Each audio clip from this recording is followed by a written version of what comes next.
Hello everyone, a very good evening and welcome to Baiju's Exam Prep. Welcome to another session on international relations. Before we start, let me know if I'm audible and if the video is clearly visible.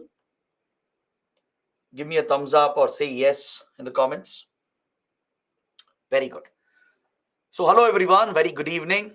So before we start with today's discussion, don't forget this Saturday we have a doubts session for your international relations classes. So whatever questions you have to mail it to us by tomorrow 9 p.m. Tomorrow 9 p.m. is the deadline.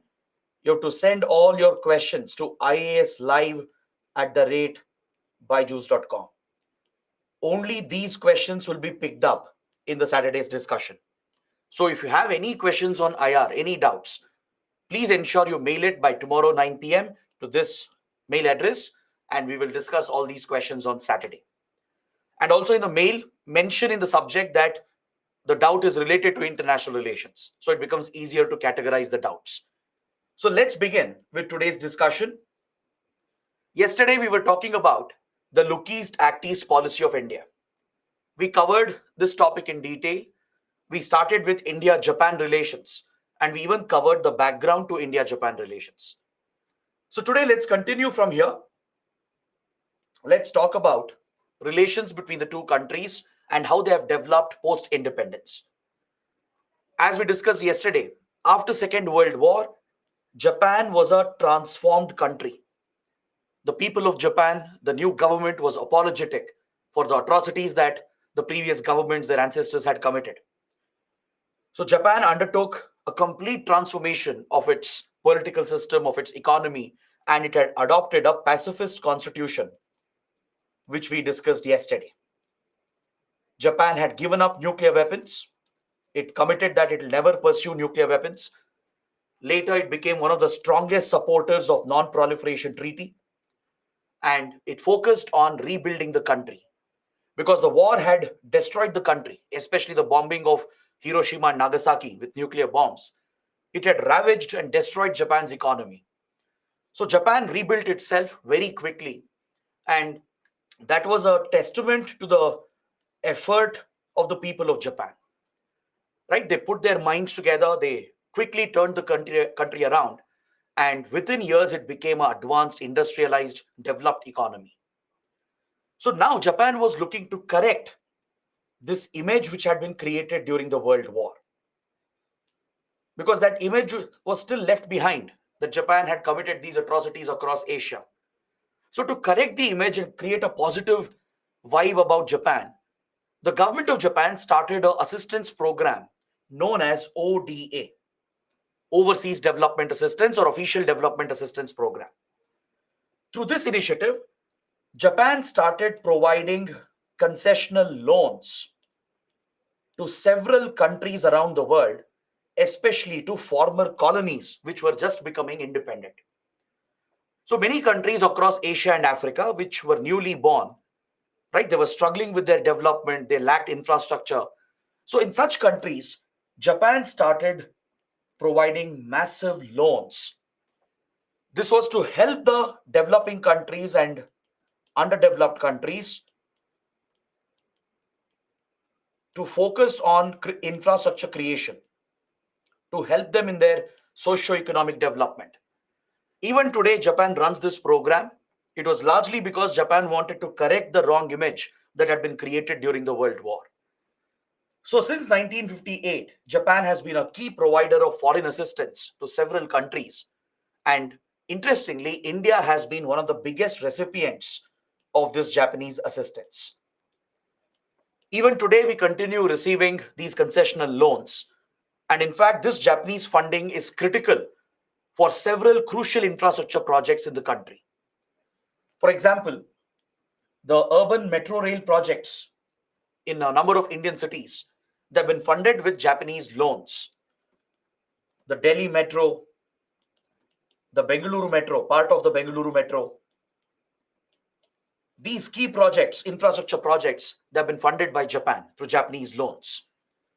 You guys might have heard about the DMIC corridor, the Delhi Mumbai Industrial Corridor, which is coming up as a vital link in the northwestern part of India. This critical project, connectivity and industrial project, is also funded by Japan. You would have heard about India's first bullet train project that seeks to connect Ahmedabad with Mumbai. Japan is the financier. It is also sharing the technology related to high-speed trains with India. Right? Japan is very popular for its high-speed train network, which is known as the Shinkansen. The Shinkansen train technology is something that's globally popular. Japanese bullet trains or high-speed trains, they're known for their punctuality, they're known for their efficiency. So Japan is sharing the Shinkansen technology with India, along with funding the first bullet train project, which is a flagship project for the Modi government. Then the dedicated freight corridor project, the Western and Eastern dedicated freight corridors. This is another critical project India is pursuing to create a freight link to carry goods towards the western and eastern parts of the country. And Japan is one of the top investors in these critical projects. Even in Northeast India, Japan has become a major investor. In Northeast India, several key projects in Assam, in Arunachal Pradesh, in Nagaland, in Mizoram, even in Tripura, several key projects, including roads, power projects, clean renewable energy projects, then socio-economic initiatives, they're all being sponsored by Japan. And this is a key aspect of India-Japan relations. Japan has been arranging concessional credit for India that is crucial for our infrastructure projects and social and economic initiatives. This has been a decades-old relationship which has continued for a good 40-50 years. And today, Japan continues to remain one of the top providers of concessional loans to India. So this close relationship continued throughout 60s, 70s, and 80s. Even though Japan was aligned with US and Western powers and India was non-aligned during the Cold War period, this did not really have much of an impact on India-Japan relations. The close cordial relations continued as Japan kept providing these concessional loans to India to fund various projects in the country. But in 1998, the relationship took a hit when India tested nuclear weapons outside of the Non-Proliferation Treaty. When India carried out Pokhran 2 tests, Japan, along with other countries, they criticized India for violating the Non-Proliferation Treaty. See, India has committed that we will never sign Non-Proliferation Treaty because Non-Proliferation Treaty is discriminatory in nature. It's inherently discriminatory against countries like India. This treaty that was brought out in 1967, it recognizes only 5 countries as nuclear weapon states. The P5 countries, basically, the 5 permanent members of UNSC. These countries had already developed and tested their nuclear weapons prior to 1967, before the treaty was brought into effect. So the treaty says that whichever country possesses nuclear weapons before this cutoff date, only they can retain their nuclear weapons and only they will be recognized as official nuclear weapon states. Every other country that is going to develop and test nuclear weapons after this date, their program will be considered as illegal. Essentially, all the countries were asked to sign this treaty, sign and ratify Non-Proliferation Treaty, which meant that countries have to give up their pursuit of nuclear weapons. They have to make an international commitment that they will never seek and develop and procure nuclear weapons. If they had a nuclear weapons program which was going on, they had to close it down. They had to shut it down. Many countries, they agreed with this initiative because it was designed to curb the spread of nuclear weapons. So most countries in the world have signed the Non-Proliferation Treaty willingly. There are many countries, many regions which have a strong commitment against nuclear weapons. Just like Japan, there are other countries like New Zealand, Brazil, South Africa. In fact, all the African countries, all South American countries, they have an ideological commitment to not support the spread of nuclear weapons technology. In fact, they have declared entire regions, entire continents as nuclear weapons free zone. Africa and South America are nuclear weapons free zone territories. They have a treaty for that. Even Southeast Asia is a nuclear weapons free zone territory where all the countries have permanently given up their pursuit of nuclear weapons. Countries like South Africa, they had their nuclear weapons program going on, but they shut down the program, gave up the pursuit of weapons after signing and joining the non-proliferation treaty. So those countries have a different view about nuclear weapons. But India could never agree to this proposal because the P5 countries will retain their nuclear weapons. US, Soviet Union, China, UK and France, they would retain their nuclear arsenal, but countries like India could never develop nuclear weapons if we signed this treaty. So that is the reason why India said that non-proliferation treaty is discriminatory. It does not recognize the strategic need of countries like India. For India, developing nuclear weapons became a necessity as a deterrence, as our neighbor, hostile neighbor China, had already developed and tested nuclear weapons. And we had a standing border dispute with China.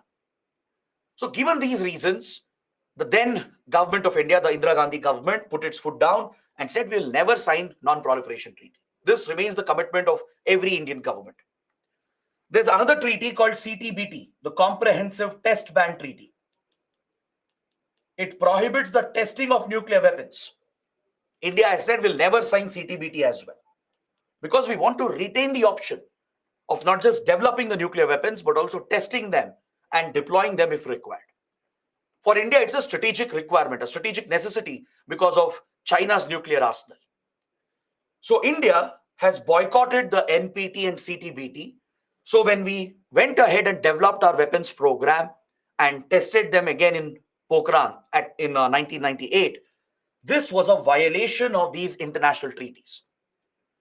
That is why India was called as a nuclear rogue state.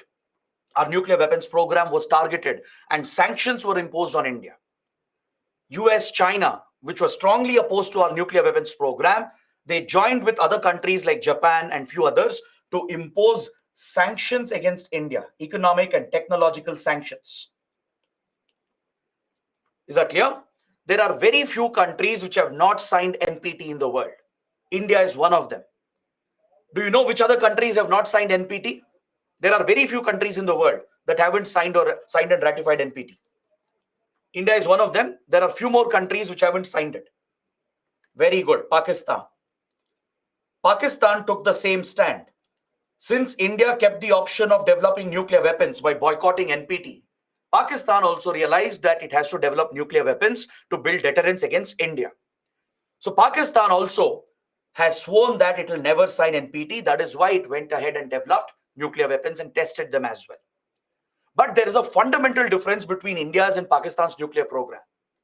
India's nuclear program has been clean. We have never leaked or proliferated nuclear technology to others. We have never sold nuclear secrets in the black market. Our program has been safe and secure, which has been designed to meet our security interests. But Pakistan has been a true nuclear rogue country. China leaked nuclear secrets to Pakistan to set up Pakistan as a counterbalance to India. That is how Pakistan managed to build its nuclear arsenal and ballistic missiles and test the weapons as well. And subsequently, it leaked and proliferated nuclear secrets and nuclear material through the black market. Pakistan's top nuclear scientist, A.Q. Khan, who recently passed away, he became notorious because he was running a black market ring, a nexus, where he was leaking nuclear secrets and nuclear material to other rogue countries like North Korea, Libya, Iran, and others. If these countries could have a nuclear program, it's because of Pakistan. Pakistan leaked the plans, the material, and the secrets and the designs. So Pakistan has been a true nuclear rogue state. That is why Pakistan's nuclear program has a very bad image attached to it. So Pakistan is another country which hasn't signed NPT, just like India. Apart from that, any other country which hasn't signed NPT? Israel. Israel is another country which has never signed NPT. Israel also wants to retain the option of developing nuclear weapons, and it's widely believed that Israel possesses the technology. Even though it officially denies, it has never claimed it has developed and tested nuclear weapons. right? Of course, it hasn't conducted a test. If it conducts a test, everyone will get to know. But it's widely believed that Israel secretly possesses nuclear weapons. It hasn't tested them ever, but it is believed that Israel possesses nuclear weapons. So it has retained the option because it faced a lot of threats in West Asia from many other Arab countries. So it's believed that Israel also has developed nuclear weapons. So Israel has said will never sign NPT. The other country which has never signed NPT is South Sudan. But this is an exception because South Sudan is a new country. It was recently created in 2011. And since then, the country is going through a civil war. It doesn't even have a stable government. That's why it hasn't signed NPT. But India, Pakistan, and Israel have deliberately chosen not to sign NPT. Now, you might ask, sir, what about Iran and North Korea? Both Iran and North Korea had signed NPT. Iran is still a signatory even today. North Korea is the only country which has quit NPT. North Korea had previously signed NPT. Later, it quit in order to develop nuclear weapons and threaten its rivals, such as South Korea, Japan, and United States. So North Korea's nuclear program is also a rogue program because it has quit NPT. It has illegally developed the weapons and threatened other countries, and it behaves in an irresponsible manner. This is where India's nuclear program is different. We have developed this for our defense, for our strategic security needs, to build deterrence against China. Right? We have never been irresponsible. We have never leaked nuclear secrets to others like Pakistan. We haven't threatened others like North Korea does. So this is where India's nuclear program stands out. And today, all the global powers recognize that. Very quickly, these sanctions were lifted within few years as India's relations with US and Japan transformed. Right? By 2001, 2002, our relations with Western countries started transforming. Right? Japan started getting closer to India. US opened up to India after the 9/11 attacks. Close security defense relations started developing. And we even signed a historic nuclear deal with the US in 2004. So following these changes, all the big powers recognized India as a responsible nuclear power, and they started dealing with India. They lifted the economic and technological sanctions. Iran remains a signatory, but it has been alleged to have violated the nuclear weapons treaty, that is the non-proliferation treaty. Is that clear? So this is some basic knowledge that you should have regarding these additional topics as well. You should know why India hasn't signed NPT, why we haven't signed CTBT. What's the reason? Understood? In the current form, if we sign the treaty, it means we have to give up our nuclear weapons and shut down the program, which is never possible for India. That is why we will never sign these two treaties. Is that clear? So Japan initially was unhappy since it has a strong ideological commitment against nuclear weapons. It's the only country to have suffered the horrors of nuclear war. It could not accept India testing nuclear weapons outside of NPT. So that is why our relations got affected briefly. Japan joined US and China to impose sanctions on India. But very quickly, the relations were reset. Within a couple of years, Japan-India relations were reset with a historic visit of Prime Minister Mori Yoshiro to India. By then, India was emerging as a fast-growing economy. Right? By 1990s, our economic reforms had started showing its impact, and India was becoming one of the fastest-growing economies in the world. So Japan could not ignore India anymore. The size of the Indian market was massive. Plus, strategic relations started developing. Along with India's rapid economic growth, strategic relations started developing between India and Japan because both countries were facing a common threat from a rising, aggressive, and expansionist China. From early 2000, China started threatening both India and Japan. It started picking territorial disputes. It started countering their influence. So Japan saw India as a strategic partner to counterbalance China. India got closer to the US and Western countries after 2000, 2001. As we opened up towards the Western countries, especially US and European countries, naturally, our ties with Japan also underwent a transformation, and very quickly the relations were reset. Since then, in the last 23 years, there has been a massive improvement in India-Japan relations. Today, we are the closest partners as far as Asian geopolitics are concerned. Do you know there were 3 countries which never criticized India for testing nuclear weapons? Do you know which are those 3 countries? Can you let me know in the comments? Before I continue the discussion, can you tell me 3 countries, the 3 big powers, which didn't criticize our nuclear tests in 98? Good. Some of you are getting the right answer. One was, of course, Russia, which has always supported our nuclear program. Second was Israel. And third was France. These 3 powers, they understood why India needed nuclear weapons. So when we tested the weapons in 98, when the whole world was criticizing India and imposing sanctions on India, these 3 countries refused to do that. They did not criticize our testing of nuclear weapons. Rather, they directly, indirectly supported us, and they did not impose sanctions on India. That shows how important Russia, Israel, and France are for India's defense and military strategies. Even today, we share very, very close defense relations with these 3 countries. Right? That's another interesting fact that you should know. So from early 2000, close relations started developing, and we signed a free trade agreement in 2011. This was a big success of our Look East policy. As part of the Look East approach, we signed a free trade agreement because trade between the 2 countries and investments, they were rising rapidly. Hundreds of Japanese companies became big investors in India. They started setting up their factories, their plants in India. From Sony to Toshiba, Mitsubishi, right, Toyota, all the big brands and several other smaller engineering and tech firms, they started setting base in India because they saw India as a massive market. They realized India provides cheap and talented workforce, right? So very quickly, trade relations started booming between the 2 sides. A lot of Indian students started traveling to Japan to study, to work and settle, building the cultural relations as well. So a free trade agreement became necessary, and the comprehensive economic partnership agreement was signed as part of the Look East policy in 2011. In 2004, when the Indian Ocean tsunami hit the region, when the Indian Ocean region was hit by this devastating tsunami, Japan collaborated with India, US, and Australia to provide HADR assistance to the affected countries.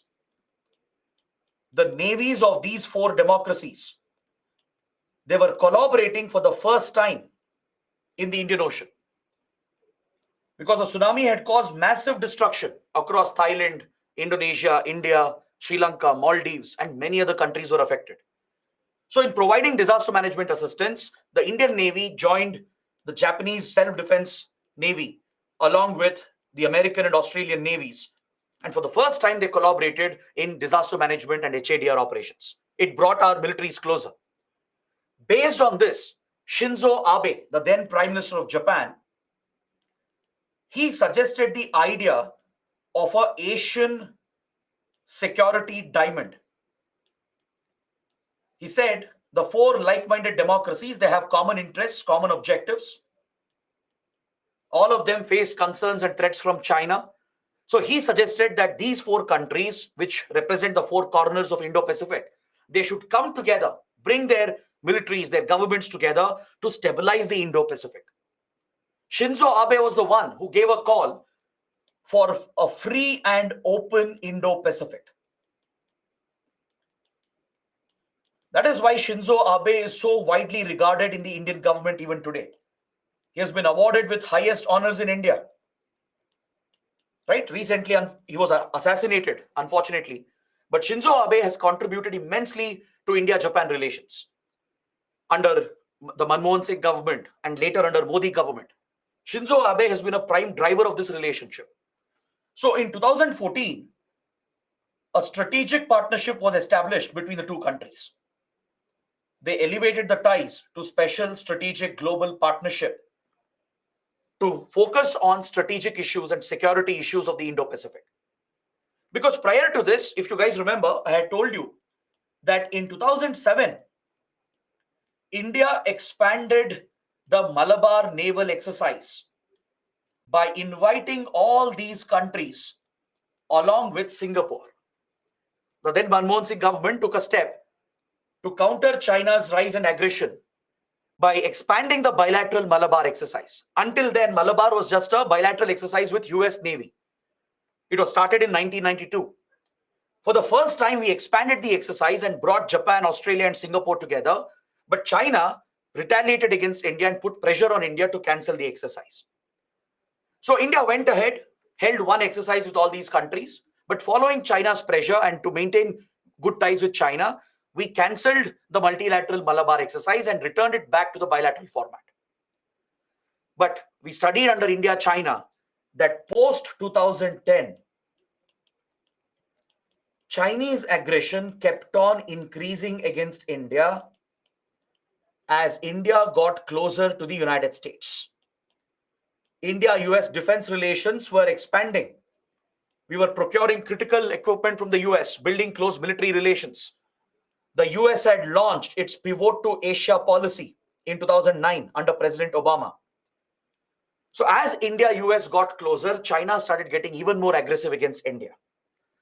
Similarly, China started showing a lot of aggression against Japan in the East China Sea with regard to the Senkaku Diaoyu Island dispute that we studied under South China Sea dispute. Over Senkaku Diaoyu Islands, China-Japan have this maritime dispute going on. So China started getting more aggressive against Japan as well. It started threatening Japanese ships and aircraft in the region. With India, China increased its incursions, stepped up military standoffs, caused repeated deliberate clashes with Indian forces. So naturally, India, Japan, and US, they started aligning together again to counter the Chinese threat and how it was disrupting freedom of navigation in the South China Sea. These three countries came back together. We invited Japan back into the Malabar exercise from 2015 onwards. Then in 2020, after the Ladakh clashes, after the recent Ladakh clashes, India re-invited Australia. We brought Australia back into Malabar exercise. And today, Malabar has become a quadrilateral naval exercise between these four navies. Is that clear? We had stopped inviting Japan and Australia to maintain good ties with China, to not instigate China. But since China's behavior wasn't changing and it was getting even more aggressive against us, India decided to bring both Japan and Australia back. And we have invited them. And now Malabar is a quadrilateral exercise. In the last 3 years, Malabar has been held between these four navies.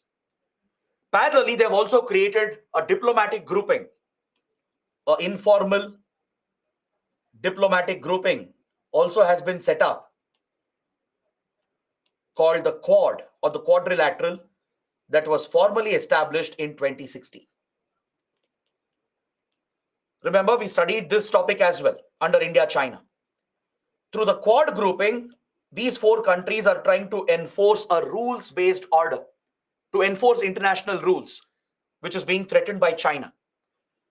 The Quad has been diversified as well to focus on economic issues, to focus on trade, to focus on critical emerging technology.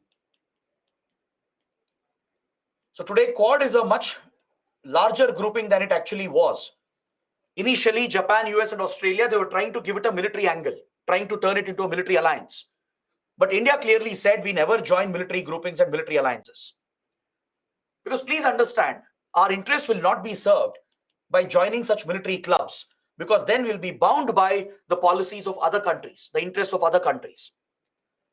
Amongst the Quad countries, India is the only one sharing direct borders with China. And China is a vastly superior power which can inflict damage on India. So if China escalates the border tensions or even goes to a conflict with India, you can't rely on Japan, US, or Australia to come to our rescue. Today, they might supply weapons, they might give all the diplomatic support. But if a war really breaks out, no country will come to help us. Ukraine is a classic example for this, right? They got a lot of support from Western countries, which instigated Russia. And eventually, when Russia attacked Ukraine, all of them backed out. None of them have directly threatened Russia or targeted Russia for the war in Ukraine. right? At the maximum, they have been giving weapon supply and funds to Ukraine to back its war against Russia. But they will never get directly involved in the conflict. So India realizes those complications. So we never wanted Quad to become a military grouping, right? If Quad turns into a military grouping, then China, which already sees Quad as the Asian NATO, as the Asian version of a military group, would definitely target India and put even more pressure on our border dispute. This is where India wants to strike a balance. At the end, we want decent relations with China as well, because China is our immediate neighbor, right? It does not share direct boundaries with US or Japan or Australia, but it does with India. So for us, it's more important to have better ties with China. So India made it clear that Quad cannot be a military grouping. That is why today Quad has diversified into economic relations, trade relations, critical emerging technology, vaccine development. So all these areas have become a focus of the Quad, but its primary purpose is to enforce the rules-based order and protect the free and open nature of the Indo-Pacific. Is that clear? So these four countries are working very closely with each other to enforce the rules-based order. But we have stepped up our defense relations, our military relations. We have multiple exercises with Japan, including Dharma Guardian and Shinyu Maitri. Please remember this. The names of these exercises can be important for your prelims. The Indian Army conducts a exercise called Dharma Guardian with the Ground Self-Defense Forces of Japan, right, which is its equivalent of the army. The Indian Air Force conducts Shinyu Maitri exercise with the Japanese Self-Defense Air Force. Japan has committed billions of dollars to aid the infrastructure development of India. India's ambition is to transform into a $5 trillion economy, and this would require billions and billions of dollars of investments in infrastructure. So Japan is a key partner here. It has committed anywhere between $50 to $75 billion in the coming years to fund key infrastructure projects in the country. Is that clear? So the last decade has been really transformative. We see many positive developments. In 2016, Japan signed a civil nuclear deal with India. Now imagine the implication of this. Japan is ideologically opposed to nuclear weapons. It's one of the biggest supporters of non-proliferation treaty. It had criticized India when we tested nuclear weapons in 98. But this country changed its view about India. It changed its opinion. And it recognized India as a responsible nuclear power. The role of US was important here because the United States had promised India to get India admitted to the Nuclear Suppliers Group, which is an export control regime. Without the support of Japan and all the 48 members of NSG, we couldn't have entered this group. So ever since India-US signed the nuclear deal in 2004, the US has been helping India to enter all the export control regimes. And one of them is the Nuclear Suppliers Group.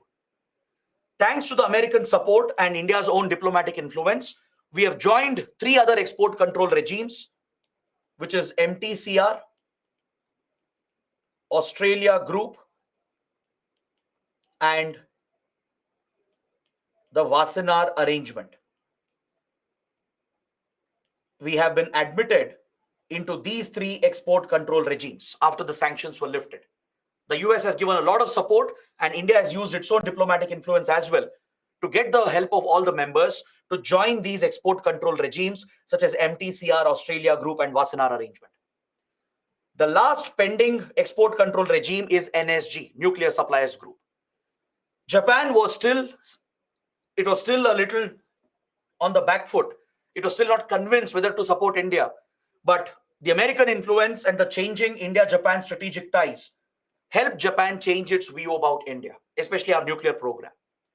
It recognized that our nuclear program is very clean. It has a clean track record, right? We have followed all the safety standards. We have never leaked or proliferated nuclear technology like Pakistan. So Japan recognized this strength of India's nuclear program, and it decided to waive off the NPT requirement to support our entry into Nuclear Suppliers Group. Because to join NSG, the condition is that the country should have signed NPT. To become a member of Nuclear Suppliers Group, only those countries which have signed NPT can apply for membership.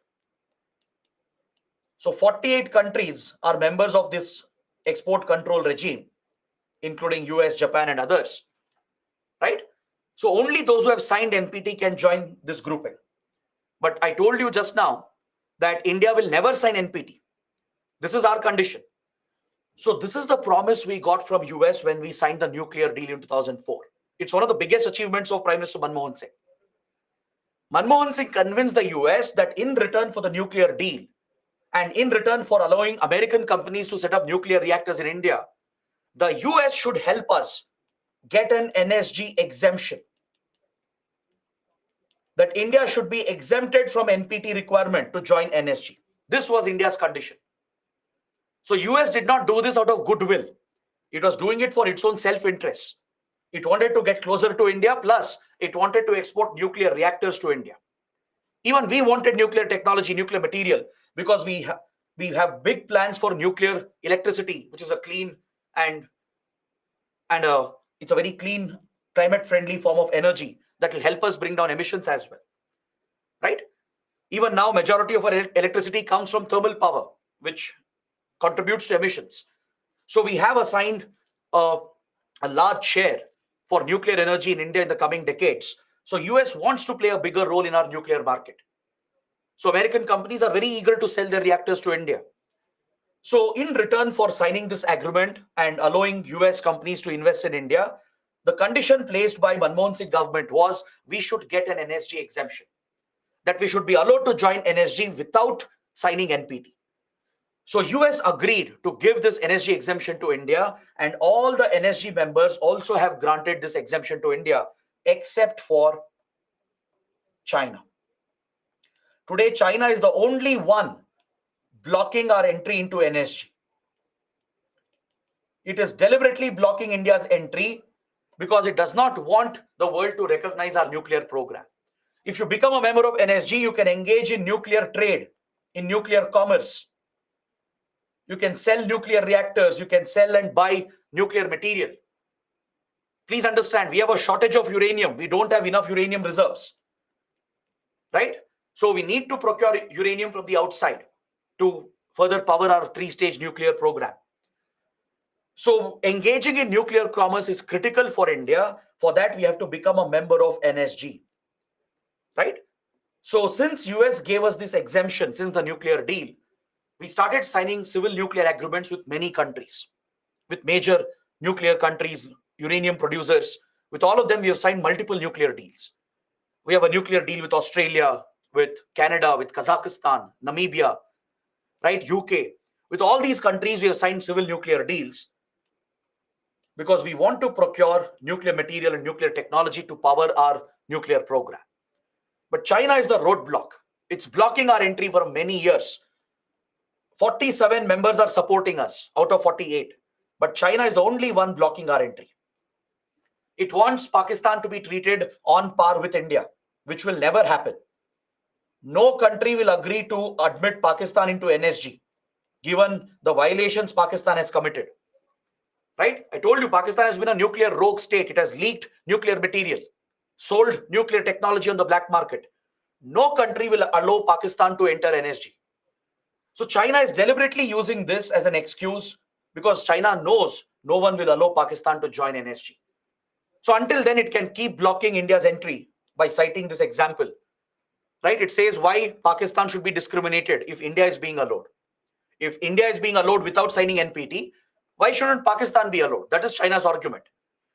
So since decisions are made by consensus at NSG, China is able to veto the entry of India. It has blocked our entry by pushing for Pakistan's membership as well. All right, but Japan has been a very good friend in this regard. It has supported our entry without signing NPT. It has given us that NSG exemption, just like US and other members of NSG. That is why the signing of the nuclear deal is very, very important. This will allow Japanese nuclear companies to trade with India. to sell their components, their technology to India, which previously was not possible. Now, the only block is India's entry into NSG. Once we join NSG, we can trade, we can import the material and technology from other countries and further expand our nuclear program. Is that clear? Later, I will explain what these other export control regimes are. I'll come to it. Let's finish Japan and then we'll pick up that discussion. As part of the growing strategic relations, we have even established a 2+2 dialogue between the two countries at the ministerial level. A 2+2 dialogue is a diplomatic format where the defense minister and foreign minister of the two countries, they meet together. They meet together to discuss all foreign policy and security issues. We have this arrangement not just with Japan, but even with US and Australia. Basically, all the Quad members, they have a 2+2 arrangement with each other. So India's defense and foreign ministers will simultaneously meet Japan's defense and foreign ministers. Similarly, our defense foreign ministers will parallelly meet the Secretary of State and Secretary of Defense of the US. Right? So such arrangements exist with all the Quad countries. So all four of them have a 2+2 ministerial dialogue. This provides for very close coordination with regard to foreign policy and security issues that affects these four countries. This was another big development. Then we have promoted the Asia-Africa Growth Corridor, which we discussed under India-Sri Lanka. This is seen as a counter to China's Belt and Road Initiative. Just like China is sponsoring infrastructure projects around the world through Belt and Road Initiative, India, Japan are also having a similar initiative called Asia-Africa Growth Corridor. We are funding few key connectivity projects across Asia and Africa, including roads, seaport projects, airport projects, etc. And we see this as a counter to China's Belt and Road Initiative. We are even discussing potential defense trade between India and Japan. India is looking to procure few military equipment from Japan. And one of them in which we are interested is the Shin Maeva US-2 aircraft. It's an amphibious aircraft which can be very helpful for the Navy and Coast Guard. Because amphibious aircrafts, they can take off and land in water. Right? It's a seaplane. And such amphibious aircrafts can help strengthen coastal and maritime security. So Indian Navy and Coast Guard, they are looking to purchase the Shin Maeva US-2 aircraft from Japan. It's an ongoing discussion. There are many other key areas in technology, including critical emerging technologies, where we are working together. For example, in the field of artificial intelligence, robotics, machine learning, in all these key sectors, India, Japan collaborate very closely with each other. Even our companies, our startups work very closely with each other. So essentially, our Indo-Pacific strategy aligns with the free and open vision of Japan, the free and open Indo-Pacific vision of Japan. Our Act East policy and the Indo-Pacific Ocean Initiative, right? This is in complete alignment with the free and open Indo-Pacific vision of Japan. It's because of this common vision, this common approach that we have, that India, Japan have become such close partners today. So we are pushing such cooperation through Quad, trying to enforce a rules-based order, trying to counter Chinese aggression, and we are focused on protecting freedom of navigation and overflight in the Indo-Pacific, which is being disrupted by China. Remember, under South China Sea dispute, I explained how China disrupts the movement of ships and aircraft in South China Sea, and it's breaking down the UN Convention on Law of the Sea. It's violating UN clause provisions. So India, Japan are working together with Quad grouping to protect these international rules, to ensure every country follows these rules and upholds freedom of navigation and overflight, which is a basic right under UN Convention on Law of the Sea. Is that clear? Our cooperation does not end here. We even cooperate at the United Nations, and we are jointly pushing for UN reforms through a group called the G4. India, Japan, they both claim a permanent seat at UN Security Council. They say that the UN is outdated. It does not reflect the current geopolitical realities. So India, Japan have aligned together with two other countries, two other aspirants, which is Brazil and Germany. These four countries have formed an informal group called the G4 at the UN to push for reforms of the UN. They're all seeking permanent seat at UNSC together. All right. So this explains the close ties between India and Japan. And another interesting point before I end this chapter is that to oppose the G4, to oppose UN reforms and the permanent seat for these four countries, there is a rival group at the UN. It is called the Coffee Club. The Coffee Club is a rival group of G4 opposing UN reforms. It is opposing the entry of these four countries, the G4 countries, into UNSC.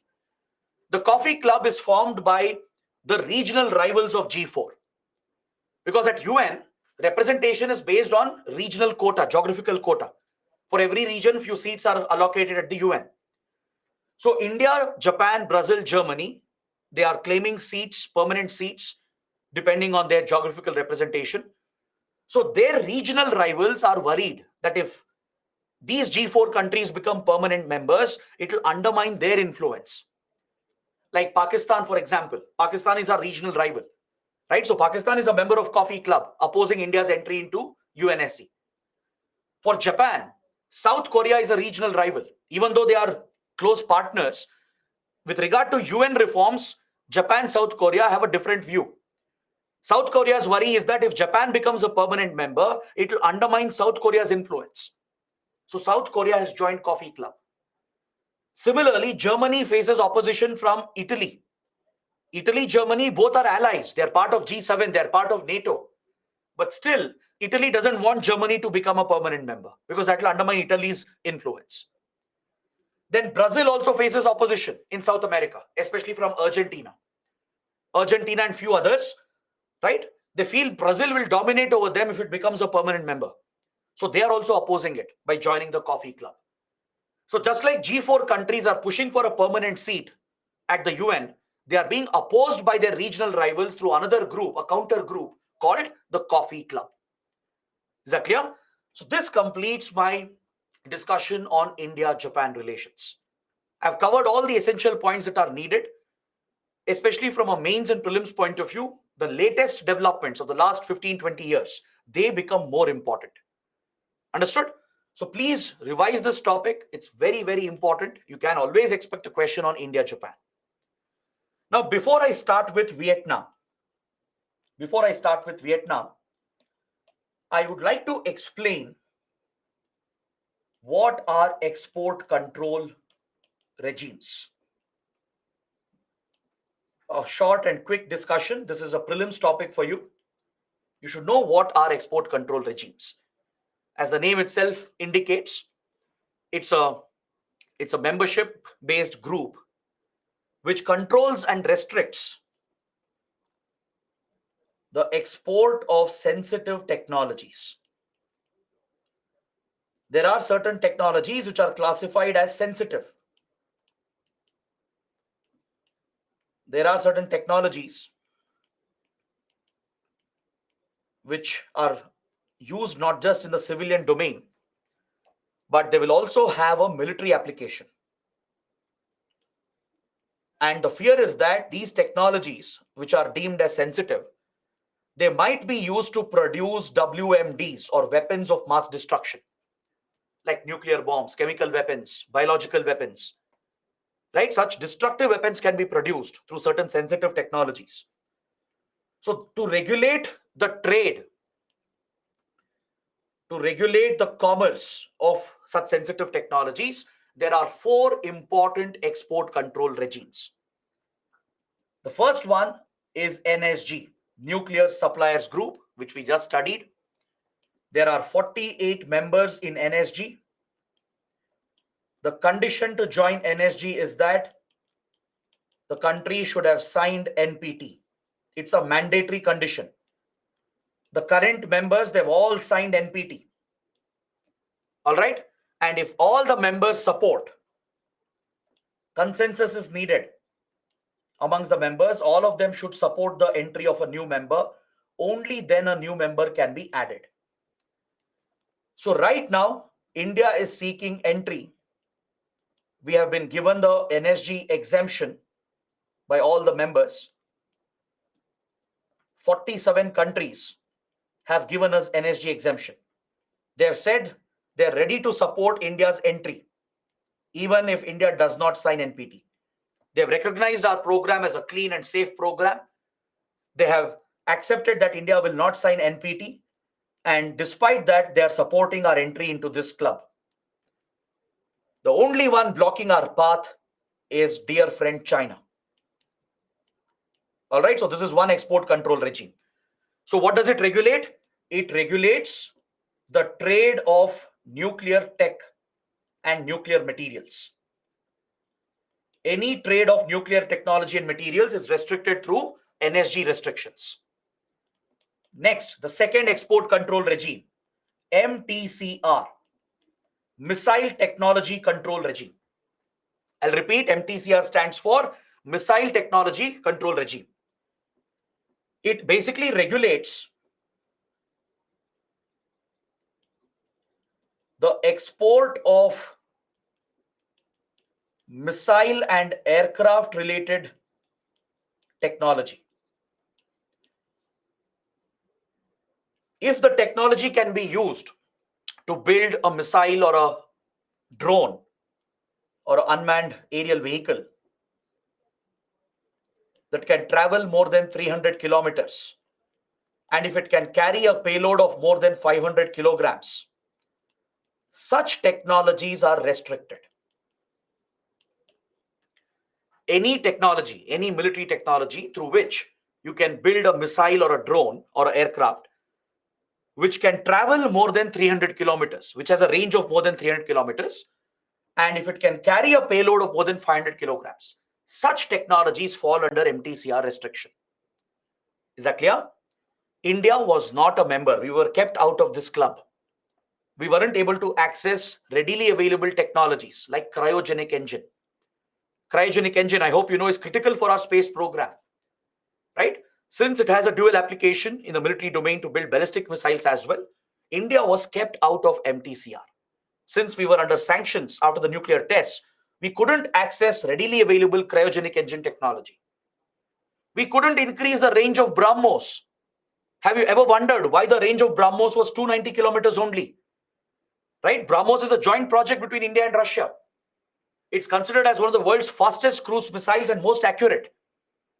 So increasing the range was never the problem. Range was deliberately limited for 290 kilometers for the Indian version of BrahMos, because if the range of BrahMos was more than 300 kilometers, Russia would have breached MTCR.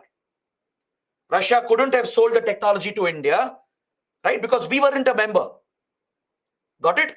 So BrahMos range was kept under 300 kilometers to ensure Russia does not breach the terms of MTCR. But thankfully, in 2016, India became a member of MTCR. We got the support of all the countries. Especially US played a role as promised under the 2004 nuclear deal. It gave a push for India to join these export control regimes. It convinced all the other countries to support India's membership. So in 2016, all countries accepted India as a member of MTCR. Now that is why the range of BrahMos is being increased. Right now, BrahMos range is being pushed up to 800, 900 kilometers. We are readily buying cryogenic technology if required. Right? Indigenously, we have built cryogenic engines as well. But if needed, we can purchase cryogenic engines right now. Previously, this wasn't possible. It wasn't allowed for India. No other country would sell cryogenic engines and missile technology where they can travel more than 300 kilometers and carry payloads of more than 500 kilograms. Now that we are a member, we get unrestricted access to all these key technologies. Next, Wassenaar Arrangement. Any idea what does it restrict? Does anyone know What kind of exports are restricted under Wassenaar arrangement? Can anyone tell me in the comments? Conventional arms, biochemical weapons, no. Sahil has partly got the right answer. Amrit has given the correct answer. Very good. Amrit, Vivek, Himanshu. It restricts dual use technology. Sensitive technologies having dual application, both in civilian and military domain. Like, for example, critical battery technology, lithium-ion batteries, then semiconductor technology, fabrication of certain metals, right? Certain chemical processes. These technologies are involved not just in the industry and civilian application, they can be reverse engineered to be applied for military application to develop weapons of mass destruction. Such dual use items are restricted under Wassenaar arrangement. There is a list under the Wassenaar arrangement. A list of items are placed under it. All right, all the sensitive technologies, goods are placed here on this list. So they are restricted for exports. Only the members can trade and they have to take permissions. They have to report, inform the world regarding the sale of such technologies to another country. So India was not a member, but we became a member recently. India was accepted as a member of Wassenaar arrangement as well.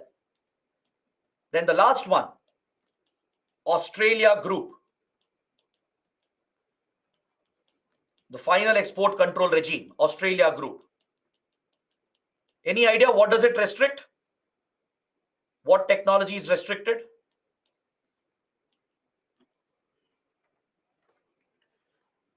Very good. Biochemical agents. Certain biochemical agents which can be used to build WMDs. They are restricted under Australia Group. A number of sensitive chemicals, right, which are used in industrial processes, biological processes, they're all listed here. The sale of such chemical agents, biochemical agents, are restricted in order to prevent the proliferation of WMDs. India became a member of Australia Group as well. So to summarize, we have gained membership of 3 export control regimes. India has become a member of MTCR, Wassenaar arrangement, and Australia Group. Now, a small exercise from my side. Find out the year in which India was admitted into Wassenaar arrangement and Australia Group. I told you we joined MTCR in 2016. Similarly, find out the year in which we were admitted to Wassenaar arrangement and Australia Group. That is a small homework for you. NSG, we haven't joined yet. We have not been able to join NSG thanks to China's block. So this is what you should know about export control regimes. Very important for your prelims. Now let's continue the discussion. Let's pick up the next country from this region. Let's take a quick look at Vietnam. It's a small topic. Even Australia later is a small topic. But let's see what key issues we should focus upon for our exams. See, today Vietnam is a close strategic defense partner for India. We share historical ties with Vietnam. There are civilizational links that connect India and Vietnam. You find a strong Hindu-Buddhist influence that links the two countries. There is a strong Hindu-Buddhist connect that dates back to several centuries.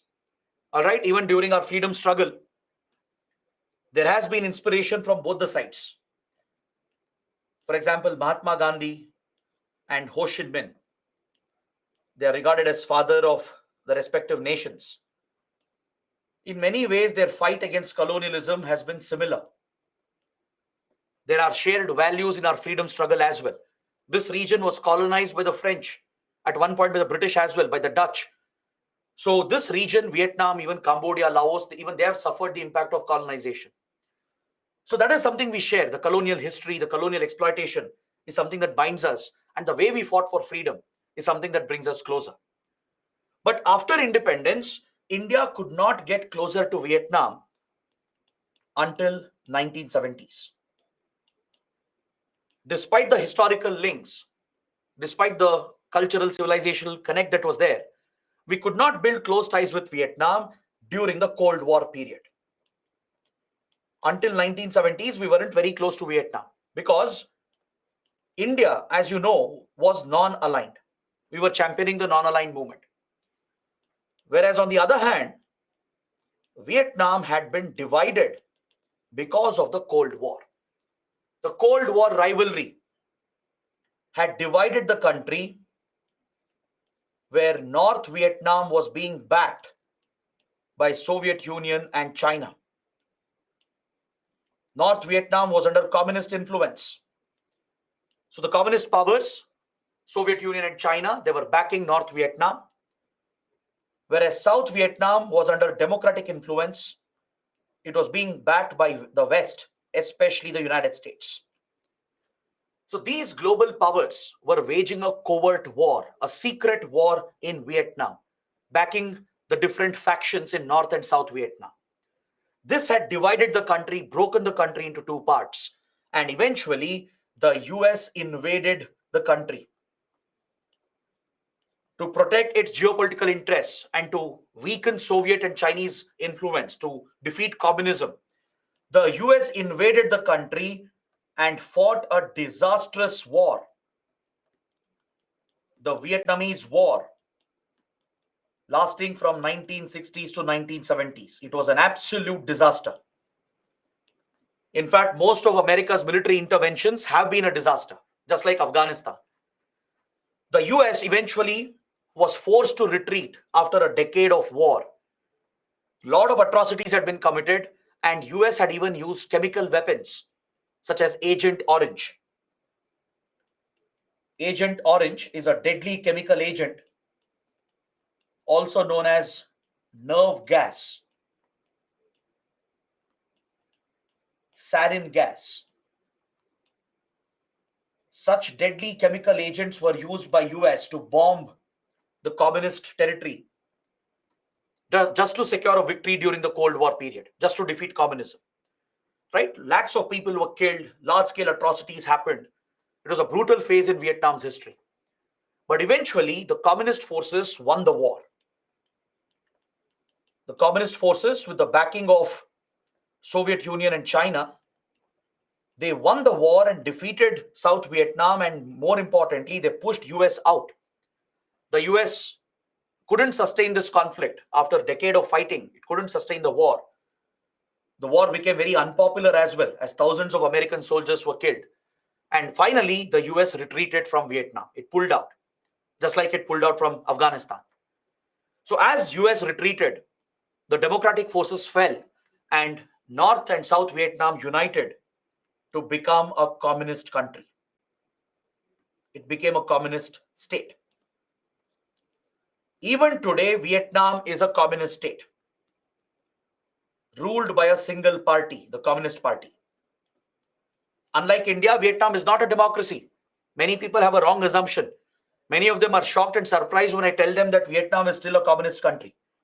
It is a communist state. It's a single party state, ruled by a single party, that is the Communist Party. But even with the communist government, our relations have been extremely good, particularly after 1970s. There was a lot in common for India and Vietnam. As Vietnam became a communist power in the region, it was a close ally of Soviet Union, and so was India.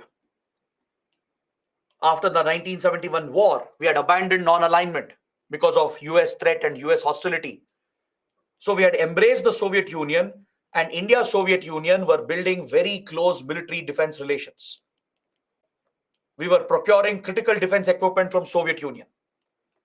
Similarly, Vietnam would also procure military equipment from the Soviet Union.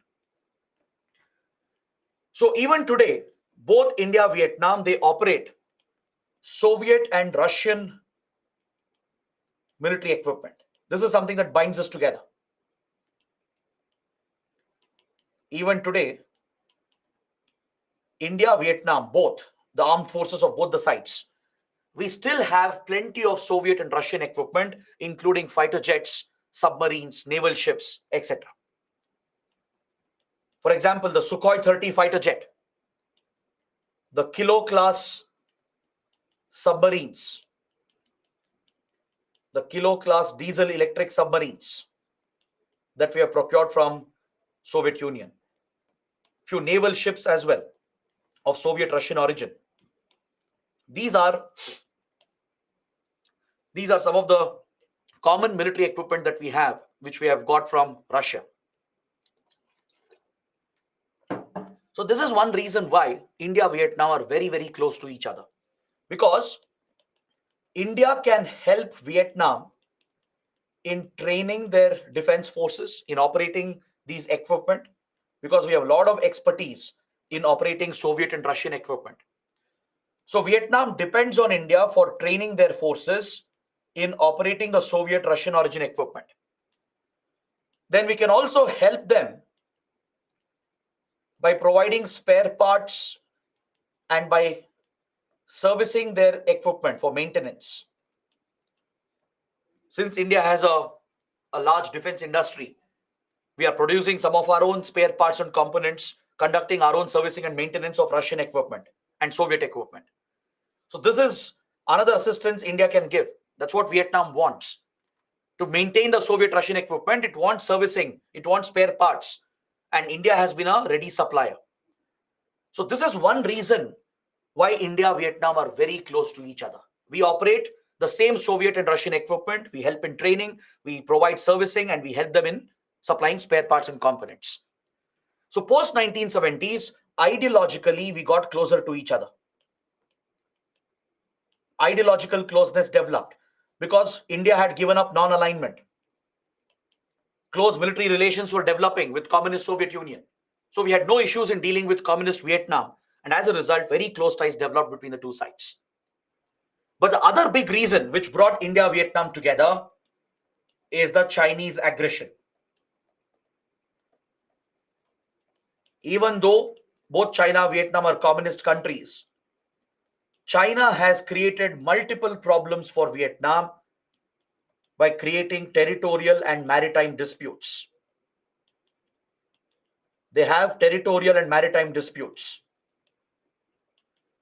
They have even fought a conflict with each other.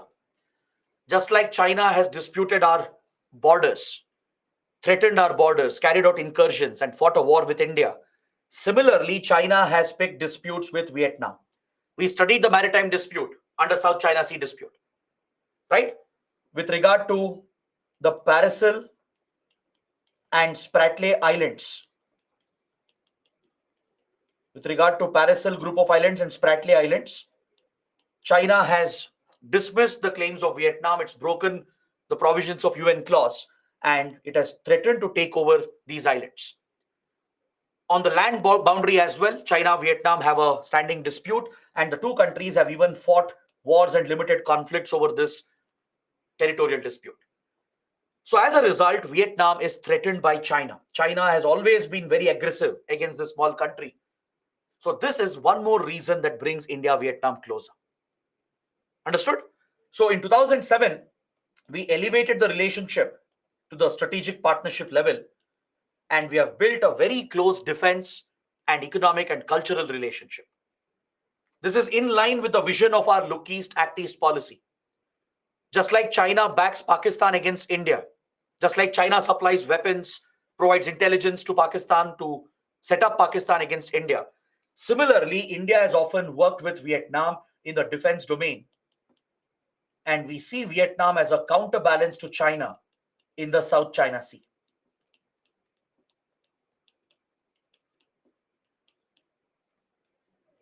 Is that clear?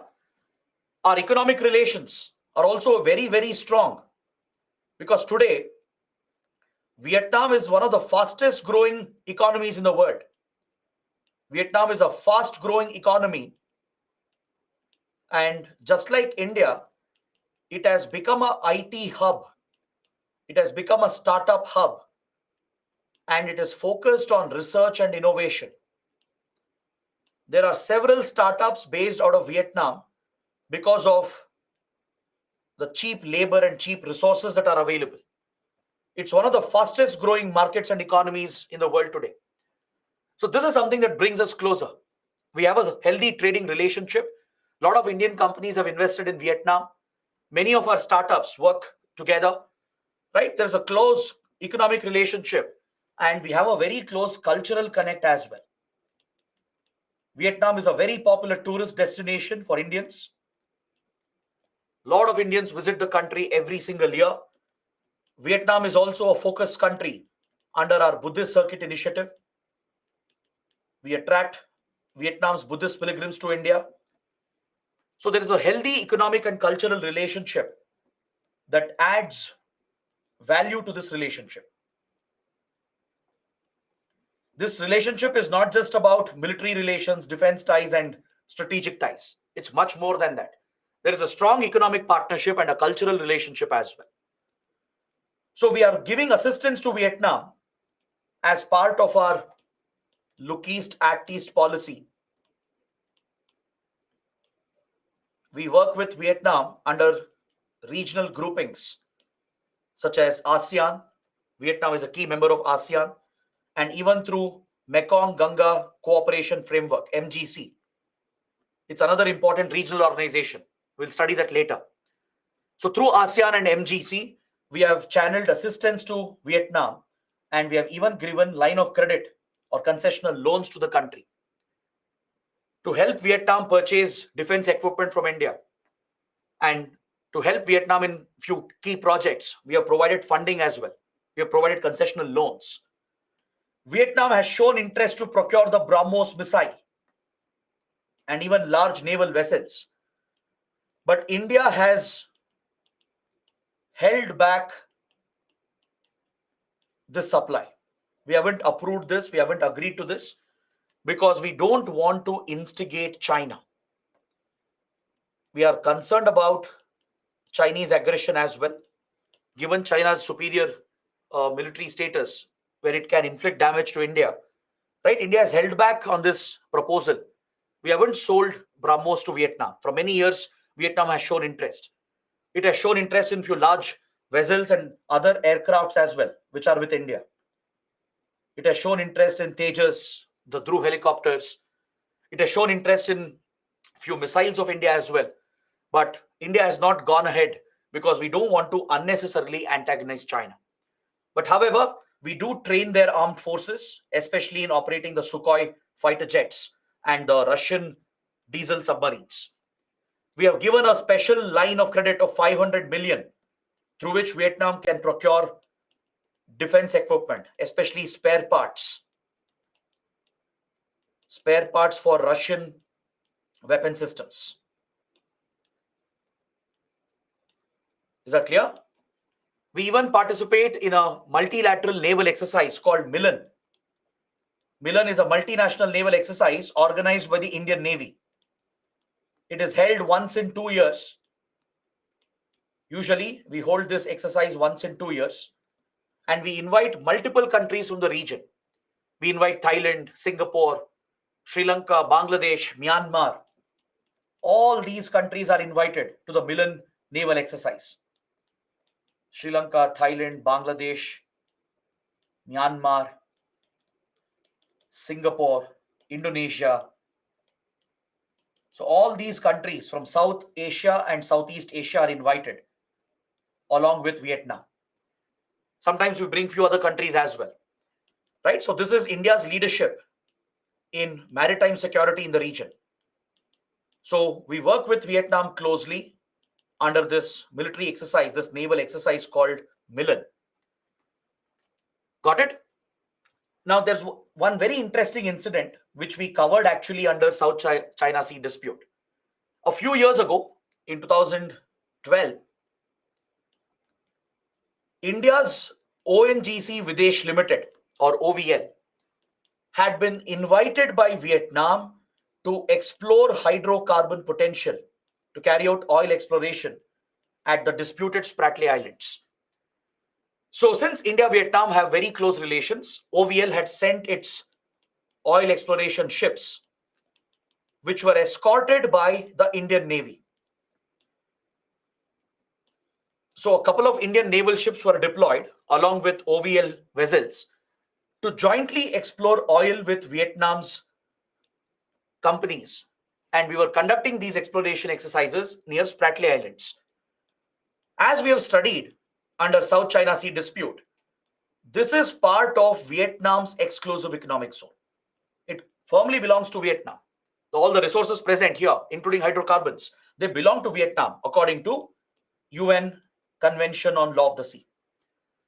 But when Indian vessels were deployed here and we were jointly exploring this region along with Vietnam, the Chinese Navy, the PLA Navy, they intercepted the Indian vessels and they threatened the Indian ships to go back. They sent a message that Indian ships have entered Chinese territory, China's EEZ, even though it is Vietnam's EEZ. By making these disputed claims, the Chinese Navy issued a threat to the Indian ships, asking them to head back. And this was one dispute which occurred a few years ago. This was a clear violation of international law. Indian naval vessels had a right to be present here because these are international waters. Remember what I explained about freedom of navigation. How freedom of navigation is a basic right in international waters, even for military vessels. And that too, if another country has invited us, when Vietnam had invited us to visit its EEZ, India had every right to deploy the ships, and our naval vessels and OVL ships had every right to stay here, which was part of international waters. So China threatening and intercepting our ships was a clear violation of UN clause. It was a disruption of freedom of navigation for Indian vessels. Following this incident, India took the South China Sea dispute more seriously, and since then we have opposed Chinese aggression. We have supported Vietnam, we have supported Philippines, we have supported all the other countries, even Indonesia, Malaysia, Brunei, who have these disputes with China. And we are calling upon the implementation of a rules-based order.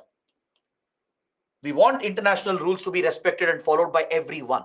It's a message to China because China is the one showing aggression and breaking international rules. So with Vietnam, we had this experience where China intercepted our ships, threatened them, right? That marked a breakdown of international rules. So what I mean to say is that when it comes to the Indo-Pacific region and the geopolitics of the Indo-Pacific, India's vision and Vietnam's vision aligns together. Our vision is exactly the same. We want the UN clause to be upheld. We want the rules-based international order to be protected because right now China is disrupting this. It is this strategic alignment in the Indo-Pacific that binds India and Vietnam together. This is what makes Vietnam a very important strategic and defense partner for India. We even have very close relations in the space domain. We collaborate in the field of space technology as well. And India's ISRO works closely with Vietnam, and there is a proposal to set up a satellite tracking center. We were discussing this yesterday.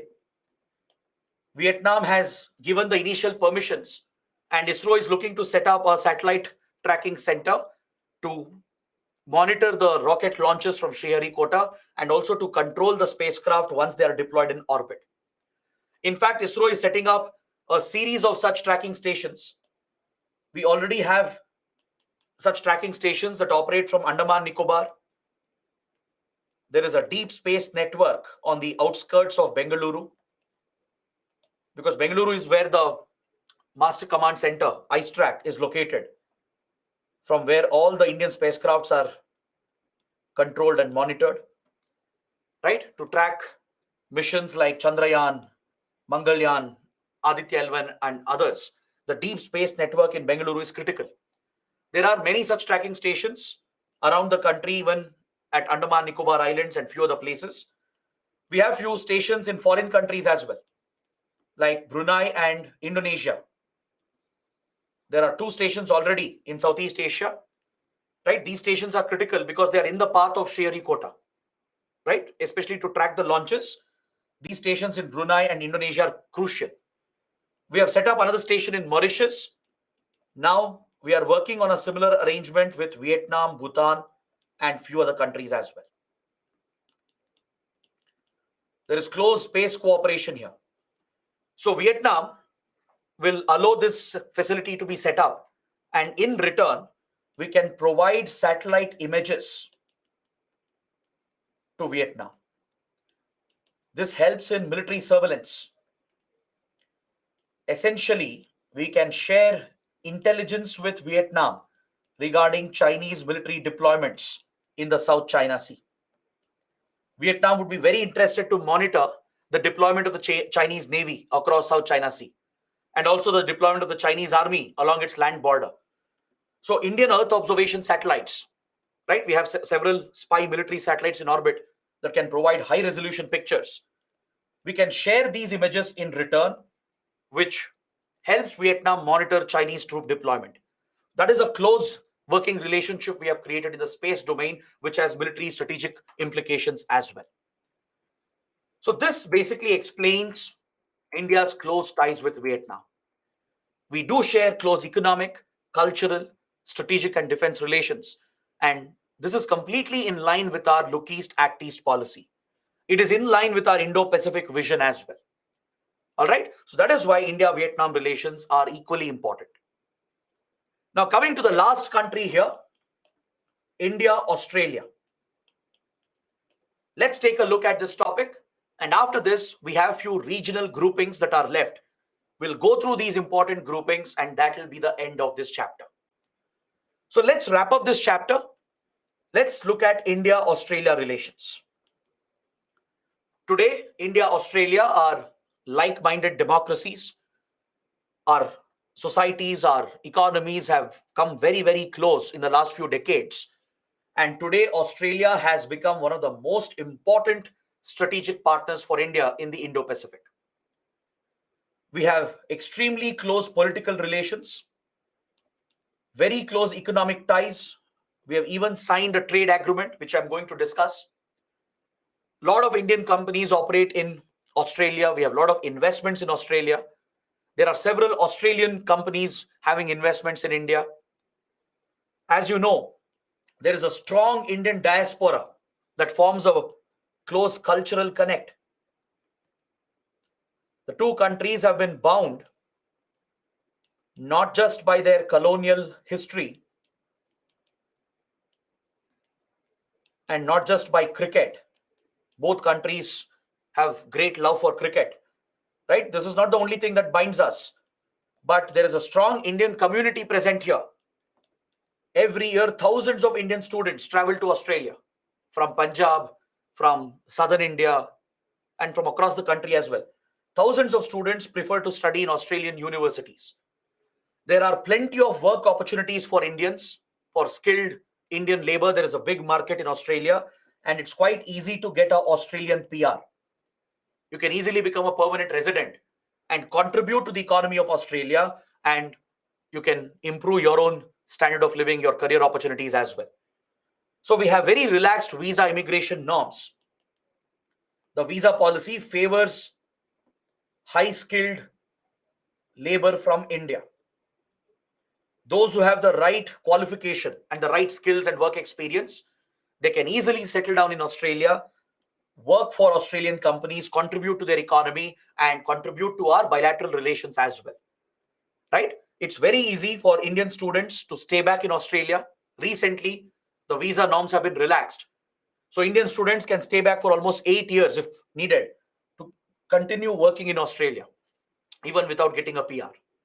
So there is a very strong cultural relationship, and our economic ties are really booming, along with close defense security relations. In the strategic domain, we have come very close to each other because of the Quad, the Malabar exercise, and the 2+2 ministerial dialogue which has been set up.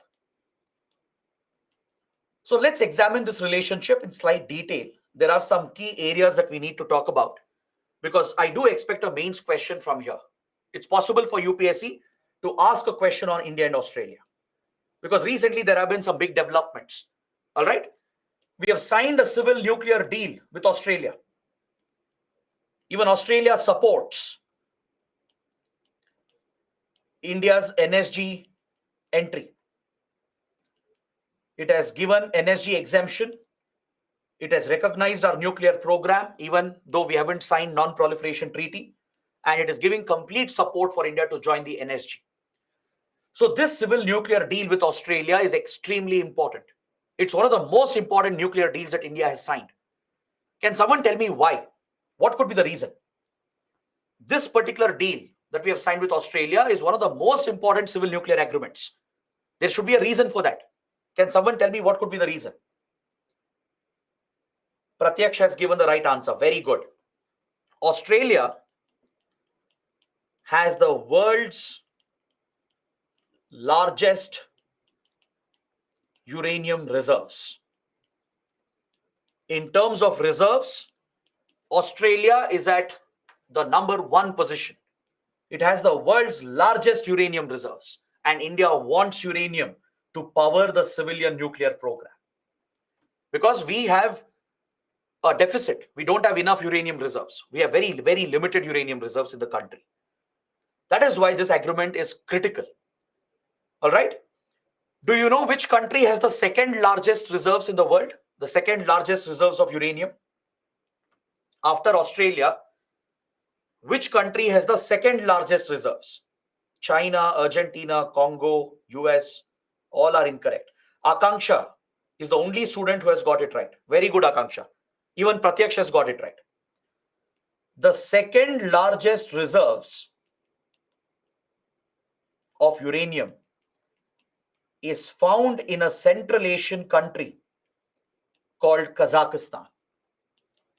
That's why we have signed a civil nuclear deal with Kazakhstan as well. All right. Please remember this point. Next, we are going to talk about Central Asia. Right. So please remember this point. Kazakhstan has the second largest reserves of uranium, and it is the world's largest producer of uranium. The world's largest producer of uranium is Kazakhstan. It has the second largest reserves, but it's the largest producer, even more than Australia. Australia has the largest reserves. So India has a great deal of interest here to procure uranium from these two countries. That is why with both of them, we have signed a civil nuclear deal. So in many ways, Australia is crucial for our energy security. Because see, right now, almost 58% of electricity in India is produced by your thermal power plants, which is dependent on coal. Even today, thermal power is the backbone of our energy security. Almost 58% of it is coming from coal. So we are making a big switch to clean renewable energy because we have our climate action targets. We are committed to our Paris goals. So we are switching to cleaner forms of energy like solar and wind. And nuclear energy holds the key for India to make the cleaner transition, to reduce our emissions, to meet our Paris targets. So Australia is helping our energy security, helping us in transitioning to clean energy as well, right? It has a commitment to supply uranium to India in the future. Now, Australia is also one of the suppliers of coal to India. See, Australia is such a massive country. I don't know if you know this. Australia's population is hardly 2.5 crores, right? Indian states have much more population than Australia. Take Karnataka, for example. Karnataka has 6 crore people compared to Australia's 2.5 crore population. But the size of Australia, right, you'll be shocked, you'll be surprised, is 3 times that of India, more than 3 times that of India. It's a massive continent, a massive country. And there are only 2.5 million people. But the country is blessed with resources. It has plenty of resources. It's a vast country, especially the Australian outback, right? You have plenty of resources present, including various key minerals. Even critical minerals are present. There are reserves of lithium and cobalt that is crucial for your batteries, your electric vehicles. It has coal, and Australia is a key coal supplier to India because the coal that India has is not of good quality, and there are inefficiencies in our coal sector.